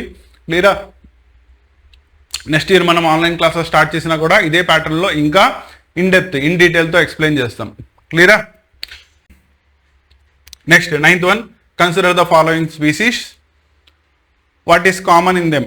ఇప్పుడు నైట్రోజన్ ఫర్ ఎగ్జాంపుల్ చెప్తాను చూడండి. నైట్రోజన్ అటామిక్ నెంబర్ 7, పైన 3+ ఉంది కాబట్టి 3 ఎలక్ట్రాన్ తీసుకుంది అని. సో 7+3 అంటే దీనిలో 10 ఎలక్ట్రాన్స్ ఉన్నాయి. అలాగే ఆక్సిజన్ 8+2 10 ఎలక్ట్రాన్స్. అంటే వరుస పెట్టి వీటన్నిటిలో కూడా number of electrons remains the same. Atomic number మారింది, పైన ఛార్జ్ మారింది, కానీ ఎలక్ట్రాన్స్ సేమ్ ఉన్నాయి. అలా ఎలక్ట్రాన్స్ సేమ్ ఉంటే వాటిల్ని ఐసో ఎలక్ట్రానిక్ స్పీషీస్ అంటారు. One of the important phenomena. Next ఇది arrange them in the increasing order of ionic radii. Isoelectronic స్పీషీస్లో ఏమవుతుందంటే పాజిటివ్ ఛార్జ్ ఏదైతే హైయెస్ట్ ఉంటుందో దానికి లీస్ట్ సైజ్ ఉంటుంది, నెగిటివ్ ఛార్జ్ ఏదైతే హైయెస్ట్ ఉంటుందో దానికి లార్జెస్ట్ సైజ్ ఉంటుంది. కాబట్టి ఇక్కడ అల్యూమినియం ఇస్ ద +3 కాబట్టి దీనికి లీస్ట్ సైజ్ ఉంటుంది. అండ్ పెరుగుతా మీకు నైట్రోజన్ వచ్చేటప్పటికల్లా -3కి హైయెస్ట్ సైజ్ ఉంటుంది. దాన్ని రాయండి సరిపోతుంది. క్లియరా? Next 10th one, octet rule అంటే ఏంటి? సింపుల్గా ఇనర్ట్ గ్యాసెస్ని రిజంబుల్ చేయాలి అనే ఉద్దేశంతో మిగతా ఎలిమెంట్స్ కూడా ఏం చేస్తాయంటే సేమ్ స్టెబిలిటీని గెయిన్ చేసుకోవడానికి వాటి యొక్క అవుటర్ మోస్ట్ షెల్లో 8 ఎలక్ట్రాన్స్ని గెయిన్ చేసుకోవడానికి ట్రై చేస్తాయి. దాన్నే ఆక్టేట్ రూల్ అంటారు. దట్ ఈస్ దాని యొక్క ఎలక్ట్రానిక్ కాన్ఫిగరేషన్ వచ్చేటప్పటికల్లా NS2NP6 కనబడుతుంది. ఇది మీకు ఎక్స్ట్రా స్టెబిలిటీని వస్తుంది కాబట్టి దాన్నే ఇనర్ట్ గ్యాస్ కాన్ఫిగరేషన్ లేదా నోబుల్ గ్యాస్ కాన్ఫిగరేషన్ అంటారు. అక్కడ దాకా చెప్తే సరిపోతుంది. క్లియరా? Next 17th one, name any 2 bridge elements. Actually మీకు ఇక్కడ థర్డ్ పీరియడ్ ఎలిమెంట్స్ని బ్రిడ్జ్ ఎలిమెంట్స్ అంటారు. బికాస్ S,P-కిను డి ఆర్బిటాల్స్కి మధ్యలో క్లాసిఫికేషన్ చేసేది ప్రాపర్టీస్లో కామన్గా కనబడేది అవే కాబట్టి వాటిల్లో ఏమైనా 2 ఎలిమెంట్స్ని మెన్షన్ చేయండి. అండ్ ఇక్కడ బ్రిడ్జ్ ఎలిమెంట్స్ అంటే ఏంటి ఆ ప్రాపర్టీని కూడా చెప్పాల్సి వస్తుంది. నెక్స్ట్ బాండ్ ఆర్డర్ అంటే ఏంటి చెప్పాలి. దట్ ఈస్ 2 స్పీషీస్ కలిసి ఒక బాండ్ని ఫామ్ చేసుకున్నప్పుడు దానిలో number of bond, single bond, double bond, triple bond ఏది ఫామ్ అవుతుందో చెప్తే దాన్నే బాండ్ ఆర్డర్ అంటారు. అది మీకు స్టెబిలిటీని చెప్పడానికి పనికి వస్తుంది. దాని గురించి ఎక్స్ప్లెయిన్ చేయాలి. నెక్స్ట్ BF3 వచ్చేటప్పటికల్లా ట్రైగోనల్ ప్లేనార్ అయితే NF3 వచ్చేటప్పటికల్లా పిరమిడల్ షేపు. ఎందుకు? BF3 వచ్చేటప్పటికల్లా థర్డ్ గ్రూపు కాబట్టి దాని దగ్గర ఉండేది 3 ఎలక్ట్రాన్సే. సో 3 బాండ్స్ ఫామ్ చేసుకుంటే మనకి హైబ్రిడైజేషన్ వచ్చేటప్పటికల్లా it undergoes sp2 hybridisation, trigonal planar structure వస్తుంది with a bond angle of 120 degrees. వేరే ఇక్కడ వచ్చేటప్పటికల్లా ఇది 5th గ్రూపు. నైట్రోజన్కి 3 ఫ్లోరిన్ అయిపోయిన తర్వాత ఒక పెయిర్ పైన మిగిలిపోతుంది. అది పైన మీకు loan pair, bond pair repulsions వల్ల అది పిరమిడల్ స్ట్రక్చర్ని చూపిస్తుంది. అండ్ హైబ్రిడైజేషన్ వచ్చేటప్పటికల్లా sp3 హైబ్రిడైజేషన్ అవుతుంది. కాబట్టి దాన్ని ఎక్స్ప్లెయిన్ చేయండి సరిపోతుంది. Next 14th one, water is liquid at room temperature but hydrogen sulphide H2S is a gas. Same ఇదే రీజన్స్ వస్తాయి. Next 15th one, give 2 examples of odd electron molecule. అంటే దేనిలో అయితే మనకి నెంబర్ ఆఫ్ ఎలక్ట్రాన్స్ ఆడ్లో ఉంటాయో దాన్ని చెప్పాలి. ఏవైనా రెండింటిని మెన్షన్ చేయండి సరిపోతుంది. నెక్స్ట్ థర్మోడైనమిక్స్ కనుక తీసుకున్నట్టయితే third law of thermodynamics statement రాయాలి. నెక్స్ట్ ఎక్స్టెన్సివ్ ప్రాపర్టీ అంటే ఏంటి, ఇంటెన్సివ్ ప్రాపర్టీ అంటే ఏంటి ఒక ఎగ్జాంపుల్తో చెప్పాలి. Next first law of thermodynamics అంటే ఏంటి దాన్ని ఎక్స్ప్లెయిన్ చేయాలి. 19th వన్, కెమికల్ ఈక్విలిబ్రియం చెప్పాలి. దేంట్లో అయితే KP కంటే KC ఎక్కువ అవుతుందో అటువంటి వాటివి. 20th వన్, హోమోజీనియస్ ఈక్విలిబ్రియం అంటే ఏంటి. 21st వన్, హెట్రోజీనియస్ ఈక్విలిబ్రియం అంటే ఏంటి విత్ ఎగ్జాంపుల్స్ చెప్పాలి. సో ఇక్కడ దాకా కూడా థర్మోడైనమిక్స్కి సంబంధించిన 2 మార్క్స్ క్వశ్చన్స్ జాగ్రత్తగా రివైజ్ చేసుకోండి. Next 22nd question, oxidation number చెప్పాలి. వీటిల్లో అండర్లైన్డ్ వన్, యాక్చువల్లీ దీనిలో వచ్చేటప్పటికల్లా బోరాన్ అండర్లైన్ చేసుకోండి, దీనిలో కార్బన్ అండర్లైన్ చేసుకోండి. ఆ రెండింటికి కూడా వాటి యొక్క ఆక్సిడేషన్ స్టేట్ చెప్పాలి. 23rd, రిడాక్స్ రియాక్షన్స్ అంటే ఏంటి, రిడక్షన్ ప్లస్ ఆక్సిడేషన్ జరిగేది ఏవైనా 2 ఎగ్జాంపుల్స్ రాయండి సరిపోతుంది. అండ్ ఇక్కడ రిడాక్స్ రియాక్షన్స్ వచ్చేటప్పటికల్లా ఇనార్గానిక్ రియాక్షన్స్ కాబట్టి అవి కంపల్సరీగా బ్యాలెన్స్డ్గా ఉండాలి. చూసుకోండి అన్న, బ్యాలెన్సింగ్ అవ్వకపోతే కనుక మీరు బ్యాలెన్స్ చేసి రాయండి. ఓకేనా? నెక్స్ట్ డిస్ప్రపోర్షన్ రియాక్షన్ అంటే ఏంటి ఎగ్జాంపుల్స్తో చెప్పాలి. క్లియరా? ఇవన్నీ కూడా రిడాక్స్ రియాక్షన్స్ చాప్టర్ నుంచి మీకు అడగగలిగే ప్రాబబుల్ క్వశ్చన్స్. జాగ్రత్తగా రివైజ్ చేసుకోండి. ఓకేనా? నెక్స్ట్ క్వశ్చన్కి వెళ్దాం. IUPAC నేమ్స్ రాయాలి. ఓకేనా? దీనిలో IUPAC నేమ్స్ జాగ్రత్తగా చూసుకోండి. యాక్చువల్లీ దీనిలో కనుక తీసుకున్నట్టయితే బోత్ సైడ్స్ CH3, దీనిపైన OH ఉంది కాబట్టి 1 2 3. సో 3 కార్బన్స్ ఉన్నాయి కాబట్టి ప్రోపు, OH వచ్చింది కాబట్టి alcohol, that is propane 2-ol లేదా 2 ప్రొపనోల్ అని రాస్తే సరిపోతుంది. నెక్స్ట్ బెంజిన్ రింగ్ కనుక తీసుకున్నట్టయితే ఇక్కడ మిథైల్ గ్రూప్ ఉంది, 1 2 3 ప్రొపైల్ గ్రూప్ ఉంది కాబట్టి ఆల్ఫాబెటికల్ ఆర్డర్లో చూసుకుంటే కనుక ఇది ముందు వస్తుంది. సో అక్కడితో నెంబరింగ్ స్టార్ట్ చేయండి. సో కాంపౌండ్ వచ్చేటప్పటికల్లా 1 మిథైల్ 3 ప్రొపైల్ బెంజిన్. సో అవి 2 దాని యొక్క IUPAC నేమ్స్ అవుతాయి. Next number of sigma bonds, number of pi బాండ్స్ని ఫైండ్ అవుట్ చేయాలి. నెక్స్ట్ ఇక్కడ IUPAC నేమ్స్ వాడే ఇచ్చేసాడు, దాని నుంచి వాటి యొక్క స్ట్రక్చర్స్ ఏమవుతుందని చెప్పాలి. Explain the following, process of crystallisation explain చేయాలి. 29 కార్బో క్యాటయాన్ అంటే ఏంటి, దట్ ఈస్ ఈ రెండు గుర్తుపెట్టుకున్నా C+C-. కార్బన్ పైన పాజిటివ్ ఛార్జ్ ఉంటే కార్బో క్యాటయాన్ అంటారు, కార్బన్ పైన నెగిటివ్ ఛార్జ్ ఉంటే కార్బానయాన్ అంటారు, అండ్ దాంతోపాటు కార్బన్ పైన పెయిర్ ఆఫ్ ఎలక్ట్రాన్స్ ఉంటే కార్బీన్ అంటారు. ఇవి వాటి యొక్క హైబ్రిడైజేషన్ ఏమవుతుంది, స్ట్రక్చర్ ఏమవుతుంది, కంపల్సరీగా ప్రాక్టీస్ చేసుకోండి. Next Friedel crafts alkylation, Friedel crafts acylation, benzene యొక్క రియాక్షన్స్ లో చాలా ఇంపార్టెంట్. ఆల్రెడీ 8 మార్క్స్ దానిలో కూడా ఇది చూసుంటారు కాబట్టి కంపల్సరీగా ప్రాక్టీస్ చేసుకోండి. నెక్స్ట్ ఐసోమెరిజం వచ్చేటప్పటికల్లా మెటామెరిజం అంటే ఏంటి, దానికి ఏమైనా 2 ఎగ్జాంపుల్స్ ఇవ్వడం, మార్కోనికాఫ్ రూల్ అండ్ యాంటీ మార్కోనికాఫ్ రూల్, లేదా దాన్నే కరాష్ ఎఫెక్ట్ అంటారు. ఇది కూడా ప్రాక్టీస్ చేసుకోండి. నెక్స్ట్ సబ్స్టిట్యూషన్ రియాక్షన్స్ అంటే ఏంటి, ఎగ్జాంపుల్స్తో చెప్పాలి. మళ్ళీ దానిలో 2 టైప్స్ ఉంటాయి, SN1 SN2. Next 35 coal base electrolysis అంటే ఏంటి, అది దేని ప్రిపరేషన్, ఆల్కెన్స్ యొక్క ప్రిపరేషన్ ఫ్రమ్ కార్బాక్సిలిక్ యాసిడ్ చేస్తుంది, ఎలా వస్తుందో చెప్పాలి. Next halogenation of methane, methane యొక్క హాలోజినేషన్ చెప్పినప్పుడు 2 మార్క్స్ దానికి కాబట్టి రియాక్షన్ 2 విధాలుగా రాయాల్సి వస్తుంది. ఆల్కేన్ని ఎక్సెస్లో తీసుకుంటే ఏమవుతుంది, హాలోజన్ని ఎక్సెస్లో తీసుకుంటే ఏమవుతుంది, 2 కండిషన్స్ కూడా కంపల్సరీ మెన్షన్ చేయాలి. Next how many molecules of glucose are present in the these many number of. So ఎన్ని మాలిక్యూల్స్ ఉంటాయో తెలియాలి అంటే ముందు నెంబర్ ఆఫ్ మోల్స్ కనుక్కోండి. ఈచ్ నెంబర్ ఆఫ్ మోల్లో అవగాడ్రో నెంబర్ ఆఫ్ మాలిక్యూల్స్ ఉంటాయి, దాన్ని బట్టి మీరు చెప్పేయచ్చు. నెక్స్ట్ సిగ్నిఫికెంట్ ఫిగర్స్ అంటే ఏంటి, వాటి కరెక్షన్ ఎలా చేస్తారు. Next what is the mass percentage of the elements, sodium sulphate దానిలో ఫైండ్ అవుట్ చేయాలి. అంటే దీనిలో ఒక్కొక్క దాని యొక్క మాస్ పర్సంటేజ్ని ఫైండ్ అవుట్ చేయాలి. ఓవరాల్గా మాలిక్యులర్ మాస్ వేసుకోండి, ఒక్కొక్క దాని యొక్క అటామిక్ మాస్ని మాలిక్యులర్ మాస్తో డివైడ్ చేసి ఇంటూ 100 చేయండి, పర్సంటేజెస్ వచ్చేస్తాయి. నెక్స్ట్ మోలార్ మాస్ అంటే ఏంటి, దాన్ని ఎక్స్ప్లెయిన్ చేయాలి. 41 how many number of moles of glucose 540 గ్రామ్స్లో ఉందో, వెయిట్ బై మాలిక్యులర్ వెయిట్ చేసుకుంటే వచ్చేస్తుంది. 42nd one volume of oxygen at STP కనుక్కోవాలి. To completely burn 100 ml of acetylene, అవునా, దట్ ఈస్ C2H2 O2 ఎంత కావాలో తెలియదు మనకి. ఏమవుతుంది, కార్బన్స్ అంతా కూడా CO2 కిందకి మారిపోతుంది, హైడ్రోజన్ అంతా కూడా వాటర్ కిందకి మారిపోతుంది, అవునా. సో మీరు ఓవరాల్గా చూసుకుంటే కనుక ఇక్కడికి 4 + 1 5, కాబట్టి ఇక్కడ 5/2 రాస్తారు. ఫ్రాక్షన్స్లో ఉండవు కాబట్టి బ్యాలెన్స్డ్ 1 2C2H2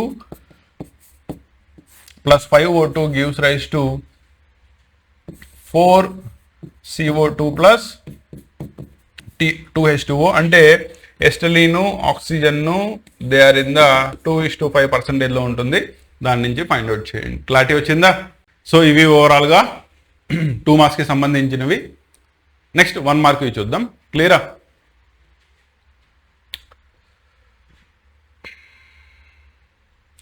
సో 1 మార్క్ అని చెప్పి లైట్ తీసుకోమాకండి. అడిగిన క్వశ్చన్ని బేస్ చేసుకుని వీటిల్లో మీకు మల్టిపుల్ చాయిస్ క్వశ్చన్స్ అడగొచ్చు, ఫిల్ ఇన్ ద బ్లాంక్స్ ఉండొచ్చు, లేదా డైరెక్ట్ 1 మార్క్ క్వశ్చన్ ఉండొచ్చు. డైరెక్ట్లీ 1 మార్క్ క్వశ్చన్ అయితే కనుక అట్లీస్ట్ మినిమం 2 లైన్స్లో రాయగలిగేలా చూడండి. అంటే కుదిరినంత వరకు ఎక్కడెక్కడైతే స్ట్రక్చర్స్ కానీ ఎగ్జాంపుల్స్ కానీ అవసరం అవుతాయో కంపల్సరీగా రిప్రజెంట్ చేయండి. క్లియరా. దానిలో ఫస్ట్ చూడండి, A-B4E type of molecule like SF4 కనుక తీసుకున్నట్టయితే దాని యొక్క స్ట్రక్చర్ ఏమవుతుంది అన్నాడు. సో ఒక పెయిర్ ఆఫ్ ఎలక్ట్రాన్ ఉంటుంది కాబట్టి దాని యొక్క structure వచ్చేటప్పటికల్లా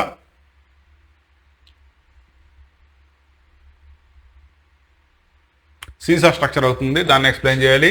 next AZD drug, that is azidothymidine అంటారు. యాక్చువల్లీ ఇది మీకు థైరాక్సిన్ యొక్క సెక్రేషన్ ఓవర్ అయినప్పుడు బాడీలో దాన్నే హైపర్ థైరాయిడిజం కానీ హైపోథైరాయిడిజం కానీ అంటారు, అక్కడ యూస్ చేస్తారు. అండ్ దాన్ని ఎక్కడ యూస్ చేస్తారని అడిగారు. నెక్స్ట్ ఎలక్ట్రోఫైల్ అంటే ఏంటి, విత్ అన్ ఎగ్జాంపుల్ ఎక్స్ప్లెయిన్ చేయాలి. నెక్స్ట్ కింద electron, proton, neutron and alpha particle 4 ఇచ్చేసాడు. వాటి యొక్క E/M రేషియోని ఆర్డర్లో రాయాలి. Next octet rule is valid in which of the following, అంటే కింద ఇచ్చిన 4 మాలిక్యూల్స్లో ఏది ఆక్టెట్ రూల్ని ఫాలో అవుతుంది. అవుటర్ మోస్ట్ షెల్లో 8 ఎలక్ట్రాన్స్ వచ్చేలా చూసుకోండి, సరిపోతుంది. In an atom the decrease in the attraction between nucleus and outer most electron by the core electrons is known as shielding effect అంటారు, దాన్నే చెప్పాలి. నెక్స్ట్ వన్ అలిసైక్లిక్ కాంపౌండ్స్ అంటే ఏంటి, that is nothing but aliphatic cyclic compound. దీనిలో 2 types. Second వచ్చేటప్పటికల్లా అరోమాటిక్లోకి వెళ్ళిపోతుంది. Next 8th one, alkyl halides react with sodium in presence of dry ether to produce alkyne. దాన్ని ఏమంటారు? వుడ్స్ రియాక్షన్ అంటారు. 9th one, degenerate orbitals అంటే ఏంటి? ఏ వేటికి అయితే సేమ్ అమౌంట్ ఆఫ్ ఎనర్జీ ఉంటుందో వాటిని డీజనరేట్ ఆర్బిటాల్స్ అంటారు. ఫర్ అన్ ఎగ్జాంపుల్ పీలో కనుక తీసుకున్నట్టయితే p x, p y, p z. 1 AMU, that is atomic mass unit, that is 1/12 of the mass of the carbon atom. దాన్ని డిఫైన్ చేయాలి. Next reductant is the element which can reduce the other substance and itself undergo reduction. ప్రక్కదాన్ని reduce చేస్తుంది, itself undergo oxidation జరుగుతుంది. Agent అన్నా అదన్నా ఒకటే ఇక్కడ. 12th one, which of the following has zero dipole moment? Symmetrical molecules ఉంటుంది, both sides cancellation అయ్యేది. దానికి ఏదో చెప్పండి సరిపోతుంది. దీనికి డైపోల్ మొమెంట్ ఉంటుంది 1 డైరెక్షన్, దీనికి లోన్ పేర్ ఉంటాయి కాబట్టి పైకి ఉంటుంది, దీనికి లోన్ పేర్ పైకి ఉంటుంది. వేరే BF3 వచ్చేటప్పటికల్లా ట్రైగోనల్ ప్లేనార్ స్ట్రక్చర్ కాబట్టి 3 ఒకదాంతో ఒకటి క్యాన్సిల్ అయిపోతాయి. సో దానికి మొలారిటీ ఆఫ్ ప్యూర్ వాటర్, ఇక్కడ ప్యూర్ వాటర్ దానికి మొలారిటీ రాయాలి. Next 14th one, in dash system there is no change of matter and energy between system and surroundings, that is isolated system. దాన్నే చెప్పాలి. ఇందాక చెప్పాం కదా డెఫినేషన్స్ అప్పుడు. Next 15th one, conjugate acid base pair, Bronsted లోరీతో ఇది నుంచి వచ్చింది. నో ఎస్ సైడ్ దానిలో కనుక తీసుకున్నట్టయితే సల్ఫర్ యొక్క ఆక్సిడేషన్ స్టేట్ అంతా కనుక్కోమన్నాడు. Next the enthalpies of all elements in their standard states ఎంత అవుతుందో ఫైండ్ అవుట్ చేయమన్నాడు స్టాండర్డ్ స్టేట్లో. 18th one, in which of the following compounds does manganese exhibits highest oxidation state? దేనిలో ఉంటుందో చెప్పండి. నెక్స్ట్ మోడర్న్ పీరియాడిక్ లా లేదా మోస్లెస్ పీరియాడిక్ లా, దాంతోపాటు మాండెలిఫ్ periodic లా కూడా జాగ్రత్తగా ప్రాక్టీస్ చేసుకోండి. ఓకేనా? నెక్స్ట్ 20th క్వశ్చన్ చూడండి. అవగాడో నెంబర్ 6.023 × 10^23 దాని వాల్యూ రాయాలి. Next methoxy propane and ethoxy ethane. Methoxy propane and ethoxy ethane ఆక్సిజన్ని బేస్ చేసుకుని నెంబర్ ఆఫ్ కార్బన్ ఆటమ్స్ మారినాయి కాబట్టి దాన్నే మనం మెటామెరిజం అంటారు. So they are మెటామర్స్.